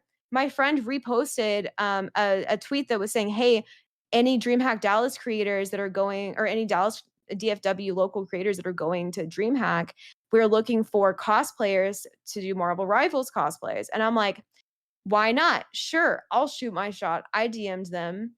They were trying to get a whole team of Marvel Rivals people, as far as I know, and what I was communicating to me, as far as I know. And only two people were booked. It was me and someone who played Luna Stone. It was really fun. She was really cool. I really liked meeting her. She was really fun. Mhm. But neither one of us really knew what the fuck we were doing. That was our first gig that we ever did. Like, it's And just like, just do it. Like, they're not by the way, my cosplay, like, I worked really hard and I'm proud of it, but it didn't look like a super, like, intricate, like, detailed professional one like that I was going for. It just didn't. And I wasn't sure if that's what they were expecting. If they don't ask to see it ahead of time, then they probably don't have very high expectations for you. You know what I mean? Like, you just do your best. You don't have to get in your own way. You don't have to put all these, well, I haven't been like, I'm still planning on making more content in my magic cosplay and posting it. I have a lot of cool new equipment for that I'm excited to use, but it hasn't happened yet. Does it haunt me and keep me up at night? Of course it does. But it's like, it's fine. I'm learning to just accept that that's just how it is, and it's okay. The only person that's mad at me about it is me. I just want to play RuneScape and Well, heal my brain cells. from an outside perspective and from actually getting a photo with you in person, that cosplay was dope. And Thank you. like It it survived. was really good. But It's kind of falling apart, but thank you. I tried really hard. so on to another question about tools. What is something during your streaming journey that you thought you needed as a creator, but turned out to be completely unneeded for your stream? That is a good question. Mhm. Completely unneeded. So for mine, Uh, I say voice mod, and I found out ways yeah. around using voice mod and not having to pay the $20 a month to have the voice mod pro. But Okay. Well, when I first started streaming, I was, I'm always been inspired by Jenna Marbles. And one of the funniest things I thought she would do was use her voice changer. So I mhm. pretty quickly put a voice changer on my microphone and it immediately ruined my entire life. So I don't mess with that stuff, but that's cool. I'm sure that if I cared enough, I could get one to work, but I can it always can give you be very tips on funny. that. Yeah, I'm sure. I'll definitely reach out whenever I get to that point. It's just right now, like, I don't have the brain cells to withstand any more kinds of information. But so I just make my own voices instead. But yeah, let's say I know that it's possible we could make that work. But the tool, like, I would say, See, like, there's you Frosty really don't Tools. need frosty tools. You do need, like, that's Yes. required. But like, I didn't have that when I first started streaming. That's a new thing. Thank you for the Ray Um, Bella. hello. No, but anyways, sorry, I didn't mean to interrupt. No, you're good. I honestly, like, I don't know. You don't really need anything. Like when I first started streaming, period, it was on a MacBook Pro plugged up to the wall because the battery was shit and it was on like a TV tray. And I was playing RuneScape and it was like trash, but I was just testing stuff out. All you need is yourself and a vessel that will stream, like whether that's your phone or your computer. Some people stream through their PlayStation and they're able to do that well, like that's amazing. You don't really need anything. There's definitely upgrades you can get that are nice, that are cool and stuff. Like, I mean, my favorite stream camera is just the classic C920. It's like a $80, probably cheaper. I think it's like I think I saw one for 50 recently. Like I've gone through several of those. Like that's been my like go-to. Right now I'm using the Insta360. It's an AI camera that like can do like tracking. It'll follow me around, which is really fun and it zooms in. So I have like a lot of funny moments from that. My favorite feature though, if in the realm of like not gatekeeping, is the face filters. Like it has AI face filters that don't look too obvious. Sometimes they do. It depends on like your, what you're doing. But I like that because we all miss Snapcam, RIP Snapcam. That was Right. gosh darn great. Yeah, highly recommend using filters, dude. We all hate ourselves. Just use a filter. It's fine. No one cares. All right. You're gonna feel better, and that's good. You don't really need a stream deck, I guess. I use my stream deck, but not as much as I thought that I would. Um, I mean, I don't know. You could always use more monitors. Standing desks are amazing. I have a Yes. walking pad that I used to play Fortnite while walking on, which was somehow made me a better player. Everyone's like, you should have a sponsorship with that walking pad company. Dude, they've been out of stock since I got one because I talked about it so much for free. So I don't know. But it's fun. Walking pads are great. I don't know, dude. I really loved my green screen, my pop-up green screen. You don't need one of those anymore. I hate it, but you don't. All the cameras and software now, they have built-in green screen key tools that key you out of anything. It's better to like. There's been a few times when it's like it gives you better quality if you're doing something really professional. Like recently, I did a puppet show thing with Serena Paris, which was really fun. And to do I that, love I pulled Serena. out She's all the amazing. stops. Like Serena's the best. I every time I have an interaction with her, I respect her more and more every single time. She's such a queen. I love her. Shout out Serena Paris. You're the best. I love you. But like I pulled out my green screen for that, and I have a background in like short video making and like film shit and whatever, I don't know, all that cringe shit. Cringy good. I love it so much. But like using green screens is really helpful, but you do not need one. Almost every single like streamer show that I do that asks you to use a green screen, they're fine if you're shittily keyed out with your camera software. Like it's fine. Also I think Discord has one that does that automatically now too. Yeah, Like they you don't do. need anything fancy. You just really need light and you need a camera and you need just to like be resourceful with how you research information. Yes. And if you're going to ask people questions, make sure they're cool with being asked questions. You can ask me. If I know the answer to your questions, I will answer them. But I just would prefer if you ask me while I'm live because I will not answer DMs. I just get overwhelmed. Text, I think reading is hard. Reading is harder for me the older I get. And I want to work on that. But reading's hard, which I know is I like counterproductive. I definitely agree. Like reading is very difficult for me. Like Reading it's comprehension. it's why I focus so hard on like all my chats all the time. It's like there's so many different, like as I'm getting older, because I get like when I started streaming back when I was like 20, or sorry, not 20, when I was like 26 on like Scout, right? I had super small text. I could see everything from my phone, but I could see everything from my phone at a distance, and that was cool. Now I have to have a 37-inch monitor posted right up over here I for have me to be mine able to see zoomed in. chat. My chat is like so big on my screen, and also like it's Protect your eyes, guys. Protect your eyes as you get older. that's Protect so your funny too. Like eyes. with FrostyTools is another feature where it like summarizes your chat for you. So it'll take like your chat and put it into like one message that like kind of gives you the gist of stuff, which is really cool. Mm-hmm. So like if you are like a bigger streamer with a giant chat, like that helps. Also, like I have it connected to my Discord, so when I go live, it'll give a going live like what happened last stream kind of like synopsis. Like what did you miss? And it's like, oh, this person like exploded and like she almost died in RuneScape, but like whatever, It's kind of nice. It's nice. And honestly, like I love that about FrostyTools. Like I actually can, me personally, from what I've seen in FrostyTools, I don't have the Pro myself yet, but I can't hype that bot up enough. The stuff that I've seen from it is absolutely incredible. It's such a useful tool. And like it's probably it's slowly been turning into one of my favorite tools. My all-time favorite streaming tool has to be Elgato Wavelink. The only reason why I say the Elgato Wavelink is my favorite tool is because of how much I learned from it and what I can do with it. So Yeah. it's just turned into like some really interesting like use cases like with that particular tool alone. But every mic is different because my brother works as an audio, or well, he doesn't work as an audio, he works in music, but I he thought your brother knows was it. a comedian. No, that's my uncle. My Oh, uncle's your comedian. uncle's a comedian. Yeah, my Okay. brother is a musician and he lives out in Brooklyn and he's really dope and he's really cool. But he knows a lot about audio and engineering stuff. So eventually this Elgato Wave that's lasted me for 4 years is going to be replaced with a Telefunken M80, which I cannot wait for. Once I get Yeah, an that's SSL cool. board. But like streaming Yeah. tech and tools is really cool. Like the only thing you really need as a streamer is OBS and a laptop. I mean, like Yeah, pretty much.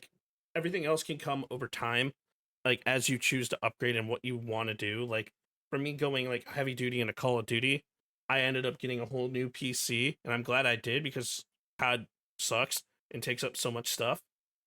But it's I a mean, you really can have like the best equipment and still suck. right That's because it's just about your the truth. personality as a streamer. Yeah. So like I know I see a lot of people that are pretty and then they buy like $1 billion setups and shit and they pay someone to do everything for them where it looks good, but then it does fall apart because they can't hold a conversation. Yes, You know what I mean? And it's sad. I'm and like, "Well, what's going on here?" Like there's some kinda, also, can I who did you use for this? Can I call them? Because like that'd be sick, you know? Dude, some people's backgrounds are so beautiful. I like to like watch streamers and then like try to figure out what's going on. I wish that like, like on Pinterest, like how you can click stuff and it takes you to like where you can buy stuff in the picture. I yeah, wish they had that for streamers. So I was talking to someone about that idea. It might have been kind of for FrostyTools thing. I don't know. I don't remember. But that sounds so nice because like I'm I always have an watching idea. people that have gorgeous backgrounds. I'm like, dude. And You if you should ask talk them, with sometimes they get Meld. annoyed. You should have an integration of FrostyTools with Meld as a widget, That'd be pretty cool. and I then don't know. we can make it happen. Yeah, you But never know. we never That would be know. pretty cool. Lots of Yeah, things we are in we the love Meld. pipeline. We have a lot of friends that are with, Positive's great, love Positive. They're like Hmm. B Paula, Bill, they're all great. We love them. And Sage, like all of them, like the whole Yeah, Meld team Sage is is like great. great people and like genuine people. Mhm. Another one of those tools that's like made by streamers for streamers. But genuinely, like the only reason why I'm using OBS instead of Meld is because of like one feature. They know about it. They might be working on it. They probably are working on it. They probably have it done, but I don't want to rush them and do as they're doing their thing because that's not my place either. So, but it's really interesting, like when you think about all the streaming tools that are out there, like the chat bots, like the voice changing software, the audio engineering software that you need is like Mhm. people forget that And it can be overwhelming. There's a it lot. is because Mhm. people forget that we are our own audio engineers. We're our own tech support. We're our own marketing agents. We're our own social media managers. We're our own video editors. Like we do everything ourselves, and 95% of the stuff that we do in the streaming world is like stuff that you don't see when after we hit the live button. Yeah, And it's exhausting. it is. Um, but my background up until this point was had a huge tech background. Like I was a professional in the IT situation as well, but also WIT. yeah, and also customer service. I think that a lot of those things come into streaming as well as you could call me like a child entertainer. I mean, like my mom had she ran a business in our home growing up where it was a daycare, and I essentially was employed as a child in the daycare, meaning I grew up entertaining giant groups of kids and that was just my life until I moved out at 18. So like that I think had a big impact on the way that I interact with people, which made me I think good at customer service because I like helping people. So I spent like before I started streaming, I was, customer service and like doing tech and tech, customer service, and all of those things, and like, the basic things. But I, at the same time, was also running a YouTube channel that has been wiped from the planet. You will not find it. But I spent a lot of time and effort in that. I got a lot of experience. I traveled around the country doing YouTube journalism with different groups. And I learned a lot of things that I'm grateful for now, because it saves me from making a lot of probably, mistakes that I thankfully I'm not going to make now, because I already learned those lessons, you know what I mean? But Right. like, you just have to, like, I mean, I started content creation stuff when I was like 13. Like, it's not a thing it's not a phase, mom. I'm going to just keep doing stuff. Even like, Tactical Grandma is so inspiring. I want to Yes. see more older people. She's not even like, she's not even that old at all. Like, No, she's she's a little not. grandmother. Like, she's young. Like, but still, the point is, I want to see more older people in this space. Like, right now, it's still a new thing. All of this stuff is new. All right. Some people, like, they were born and streaming was already a thing. That's not the case for me. All right. We're on the forefront of this. Like, wait, we're making the path, whatever. Yeah, the Okay. path. So I'm gonna be here when I'm a grandmother, whether it's with 5 CCV or 5 million CCV. I don't care. I'm gonna be here either way. And like, I have no, like, people are like, "Oh, Peachy, why aren't you a partner yet?" I don't know. Stop asking me that. Like, that's weird. It's Also, they don't, like, partner doesn't, I mean, yeah, I want to be a partner, don't get me wrong, but like, I know plenty of partners that have like 10 CCV right now. oh Like, yeah. it doesn't mean that you're like, that you're making money. You're never gonna make money. Unless you're It's selling pictures of your butt cheeks. In that case, go for it. I fully support you. That is a great way to make cash. But that's not, that's just the truth, honestly. If that's and something you can do, do it. like If you're after money. everybody's streaming goals is different, and people forget that. It's like not everybody's goal is to be Kaisenet. Not everybody's goal is to be Mr. Beast. Like, and that's why, like, we keep going full circle in talking about why we first started streaming and stuff like that, because it's such a critical part. Like, it's a content creator, and like, just to be genuine, It all and like, ties back. it all Yeah. ties back. So one last like big thing I want to talk about today. So how do you balance between getting everything right before hitting the go live button? Because as streamers, like, I was in the Discord like 2 hours setting things up, testing things, and still something goes wrong. So what do you do to make your like hitting that go live button possible? Good question.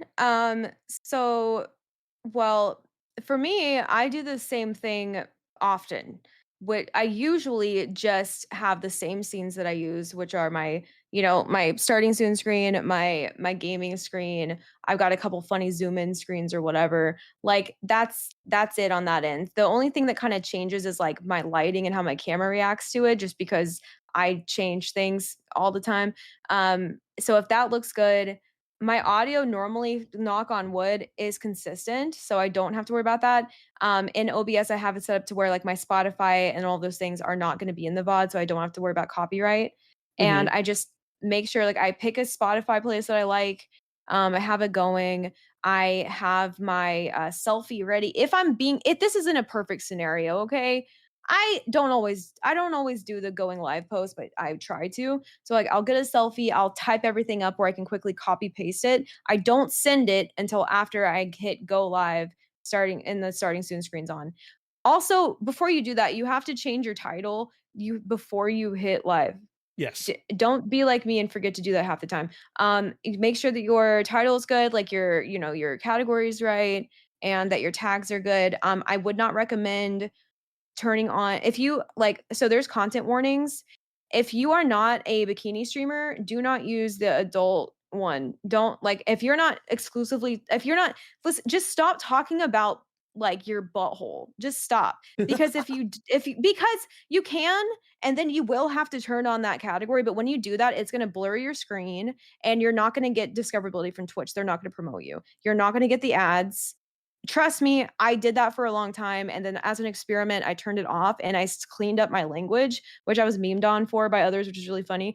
You don't have to be 100% perfect. Okay. But you just can't talk about like the things I was talking about. It was fun, but it was time. I needed to move on. You know what I'm saying? But like it's just that I got banned for that a while back, and it really I'm still recovering from it. It sucked really bad.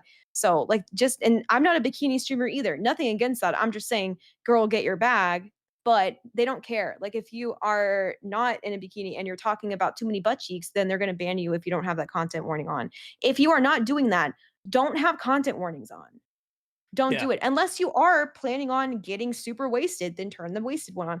By the way, in the middle of your stream, you can go in and change it. So Yes, you like if can. I'm streaming and then I'm like, you know what? I've been saying fuck a lot. I'm gonna go ahead and just rip the mask off and just be full unhinged 2022 PG for a little bit. Then I'll go turn it on. You know what I mean? But like when I don't and I'm just like we're just being normal, which sometimes I talk about silly stuff and that's okay. Then you will get more people coming and saying, hey, I was recommended to you from Twitch, like, you know, what's up? Like that happens so much more now than it did when I had the filter on. So I think that that's important. But yeah, so then you just like after you hit starting soon and like you're live and you have everything going, then you post your going live tweets so that when people see it and they click the call to action, which is the link to your channel, you're already live and there's something for them to do and see. I recommend putting something on the screen that is brain rotty, like Subway Surfer or cutting sand or your last highlight hunter that you made. I love doing that with my highlight hunters is I will make the montage of my highlight hunter from my last stream that FrostyTools made for me.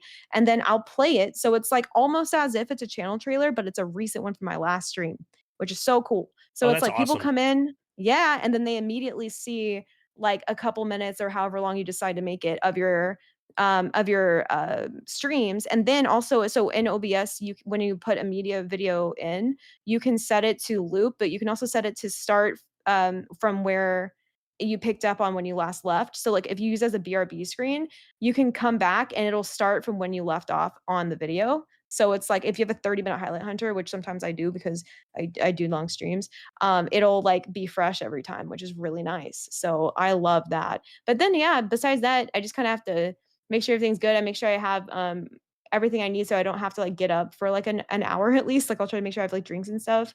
And then I'll just wait.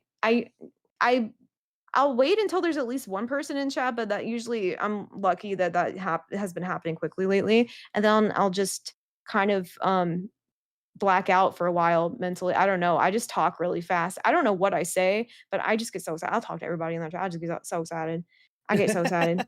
But that's I just that's love them part so of much. being a streamer though. Like we're professional It's fun. yappers. It's fun. It Yeah. gets the people going, you know? Gets the people going. I also love like that we can just like pull up what we're like, oh my God, have you seen this thing? Wait, let me pull it up. And you can just do Yeah. it and show people. Like, I love that so much. Sometimes I get nervous because I don't want to like if I'm not completely confident in my audio setup, if I think it's gonna mess up the rhythm that I have, then I'll be like, oh, I posted the link, it's in there. You could, I don't know. But I don't know. It's just you set the vibes for your community. And after a while, it does come naturally. It does get easier. At first, it's hard because you're figuring it out, but over time, it's there already. The It's vibe is taken created. You me just go there. it's taken me 4 years to figure it out. So genuinely, just gonna be completely honest. Like people think they're just gonna go live, have it figured out, things are gonna be awesome. But it's taken me 4 years to figure out how I want my lives to run, how I want my streams to run, like who I want to interact with and talk with. And like I mean genuinely, like I look for genuine people. And that's literally why you and like I hope you and I vibe. I mean, I feel like we do, but you know what I mean? It's Yeah. like that's the type of mentality that I like look for is like, am I gonna vibe with the particular person? And like what is gonna really what do I want to be known for? And like definitely like when it comes to streaming, it's like what I learned in my 4.5 years is when you go into a field of oversaturated content, things are not gonna be easy for you from a visibility perspective. Variety and doing something different is gonna be what gets you noticed. And And people also like the first thing they see. Sorry, I didn't oh mean to no, interrupt you. you're good. No, you're good. The Go first thing ahead. people see is like, like if they're scrolling on TikTok or whatever, like you have like half a second to get their attention. So if your Uh-huh. stream visually is interesting enough for them to click on it or to notice it. Yesterday I had someone come in my chat from recommended and they said they chose my stream because the thumbnail looked the most interesting based on the others that were there. I'm like, that's really cool to hear. Thank you for telling me that. Like, you know, and it takes a random thumbnail based on your stream, but still, like, I work hard on my setup, even though it looks like crap half the time. But you know what I mean? Like, it's important. Like, the little things like that are really important. They seem little, but like, that's why it's like, if you're streaming and you have no one in your stream, you still better be entertaining. Like, you better be doing, because you don't know. And also, don't call out your lurkers. That's, oh my god, can I say something that I hate? Yeah. Oh, absolutely. Go ahead. With love. Look, I understand the intention behind this is pure, and I might get in trouble. This is just how I feel. Please stop using that God forbidden horrible feature plugin thing that plays people's clips when they raid you or you shout them out. I hate it so much. Like, I genuinely have so many clips. I have called my clips repeatedly. I have paid people to call my clips for me. And there are still, I think it's an issue on Twitch's end, to be honest, because I know that some of these clips have been deleted multiple times. They will pull clips from 2021.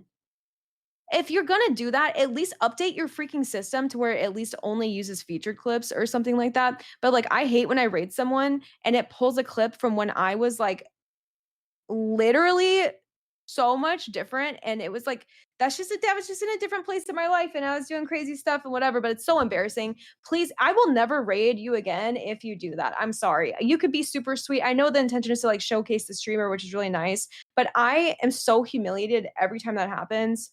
And I'm not the only one that feels that way, but like, you're gonna stop yourself from getting raided if you do that. I'm just saying. So stop doing that. Also, that wasn't related at all to the question, but no, I agree with you. That's like a huge point, because like, well, I mean, ultimately, like, this podcast is dedicated to educate newer creators, and like, that's an awesome point that you brought up, because there are tools that are out there that will actually hinder your growth. And that's actually one of the ones that I kind of agree with you on. It's like, as we grow as streamers over the time frame, we're going to upgrade our stuff. We're going to upgrade, whether it be from a technical perspective or from a bot perspective and stuff like that. And like, as we grow, we learn new things and new tactics, and sometimes we even learn things from other streamers. Like, we watch people with those clip bots, like when they raid you. And like, a great way to overcome that is to use the FrostyTools raid tool, where it summarizes the streamer for you in a recent thing based on their own titles that the streamer chose to write for their titles, and based on like what they're doing in recent. So it's not like it's not pulling stuff from the ether. It's pulling stuff worded by the people that you're trying to shout out and highlight. Not from the ether, really, but from the nether. No, I'm kidding. Yeah. Minecraft. Yeah, joke. The nether. The nether. They pull it from the nether. just like the happy ghasts. Exactly. But so one last question, because I ask everyone this question.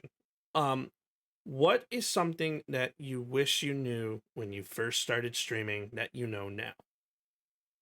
And I'm trying to make like the reason why I ask this question is I'm trying to make, like, with every single podcast episode, I'm trying to make like a 5-minute long answer video from anybody who's been on it over the past 2 years. So, what is something that you wish you learned that you started streaming, essentially? When I first started streaming, I really wanted to find my game grump. I wanted to find the person that I could make really good content with consistently and could match my energy. And I wish that I understood that that was never going to happen. You're not going to find a second person that can be on your stream with you that is going to match your energy. They will always disappoint you. And that's okay. People can be friends and we can do collaborations with other streamers, but just don't ever, I don't know. I wasted a lot of time helping other people with their streams and their stuff that turned out to be asking me questions for ulterior all other reasons, but not actually caring about their own stream. But they just really just wanted to have an excuse to talk to me and spend time with me and get information and like do other creepy things. And people are, like, people will play the long game. They will spend years messing with you and you won't even know it. And that's not because you're stupid. That's because you're caring and you care about people. So Mhm. I guess just to focus, I wish that I had, like, I don't know, the confidence to focus on my own craft and my own streams and prioritize me and my well-being and my community versus focusing on trying to help everyone else with theirs, which I still struggle with a whole lot. And I'm even today, I'm like, oh, if y'all want, okay, come ask me questions anytime. Like, but now I have better boundaries than I did. And that is something that I had to experience to fully understand the importance of. I definitely agree with that. And like one thing I wish I knew when I just started streaming is just to be yourself. And I continuously will push that narrative is don't try and be somebody else. Just be yourself. Because you make the point of like there are always people from a parasocial standpoint that are gonna want to like try to get something from you over time. Because like honestly, like we're good-hearted people. We want to be empathetic and like give the best to people. But sometimes that's not possible. But to be your true self, to be authentic, is definitely a way that will allow you to help focus on your own craft and to be able to grow. And then the people will want to flock to you. Like I know everybody wants to flock to you now because you're literally a dope ass human. So Well, I just wish that instead of putting all that time and effort into private conversations with people, that I would have made it into content on YouTube to help a yes. wide variety of people, whoever, forever from now until the end of the internet time, until they pull the plug officially, won't let us access anymore, whatever. That Mhm. I'm a fucking insane person. I don't know, but like that, You're it would fine. be available for everyone to like get, because everything that I learned forever has been through YouTube. Like that's the evergreen platform for information. So Yes. all of the time and the good advice I gave, I just wish I had made it into a video instead. Because then if people come into streams and they have questions about stuff, I'd be like, I made a video about this. Here you go. Like then they can get that information. But it is also really hard to do that. And that's the thing too. So it's just, but it's a real shame because of course we want to help people and like that's supposed to be a positive thing, but there's so many bad Yes. actors. It's just a shame, man. It sucks. So I don't know, but I still do it though. I still help, but I think I have better boundaries now. And Hopefully. well, I mean, of what I've seen, like you're honest and you're genuine, and like even in the like the couple conversations we've had, like on the side, like I definitely see genuineness there. Um, but Peachy, thank you so much for coming on the PSP podcast today. You're amazing. Um, in chat, Thank you. Thanks for having me. no, of course. In chat, stay tuned because we're going to be talking about VTubing tomorrow.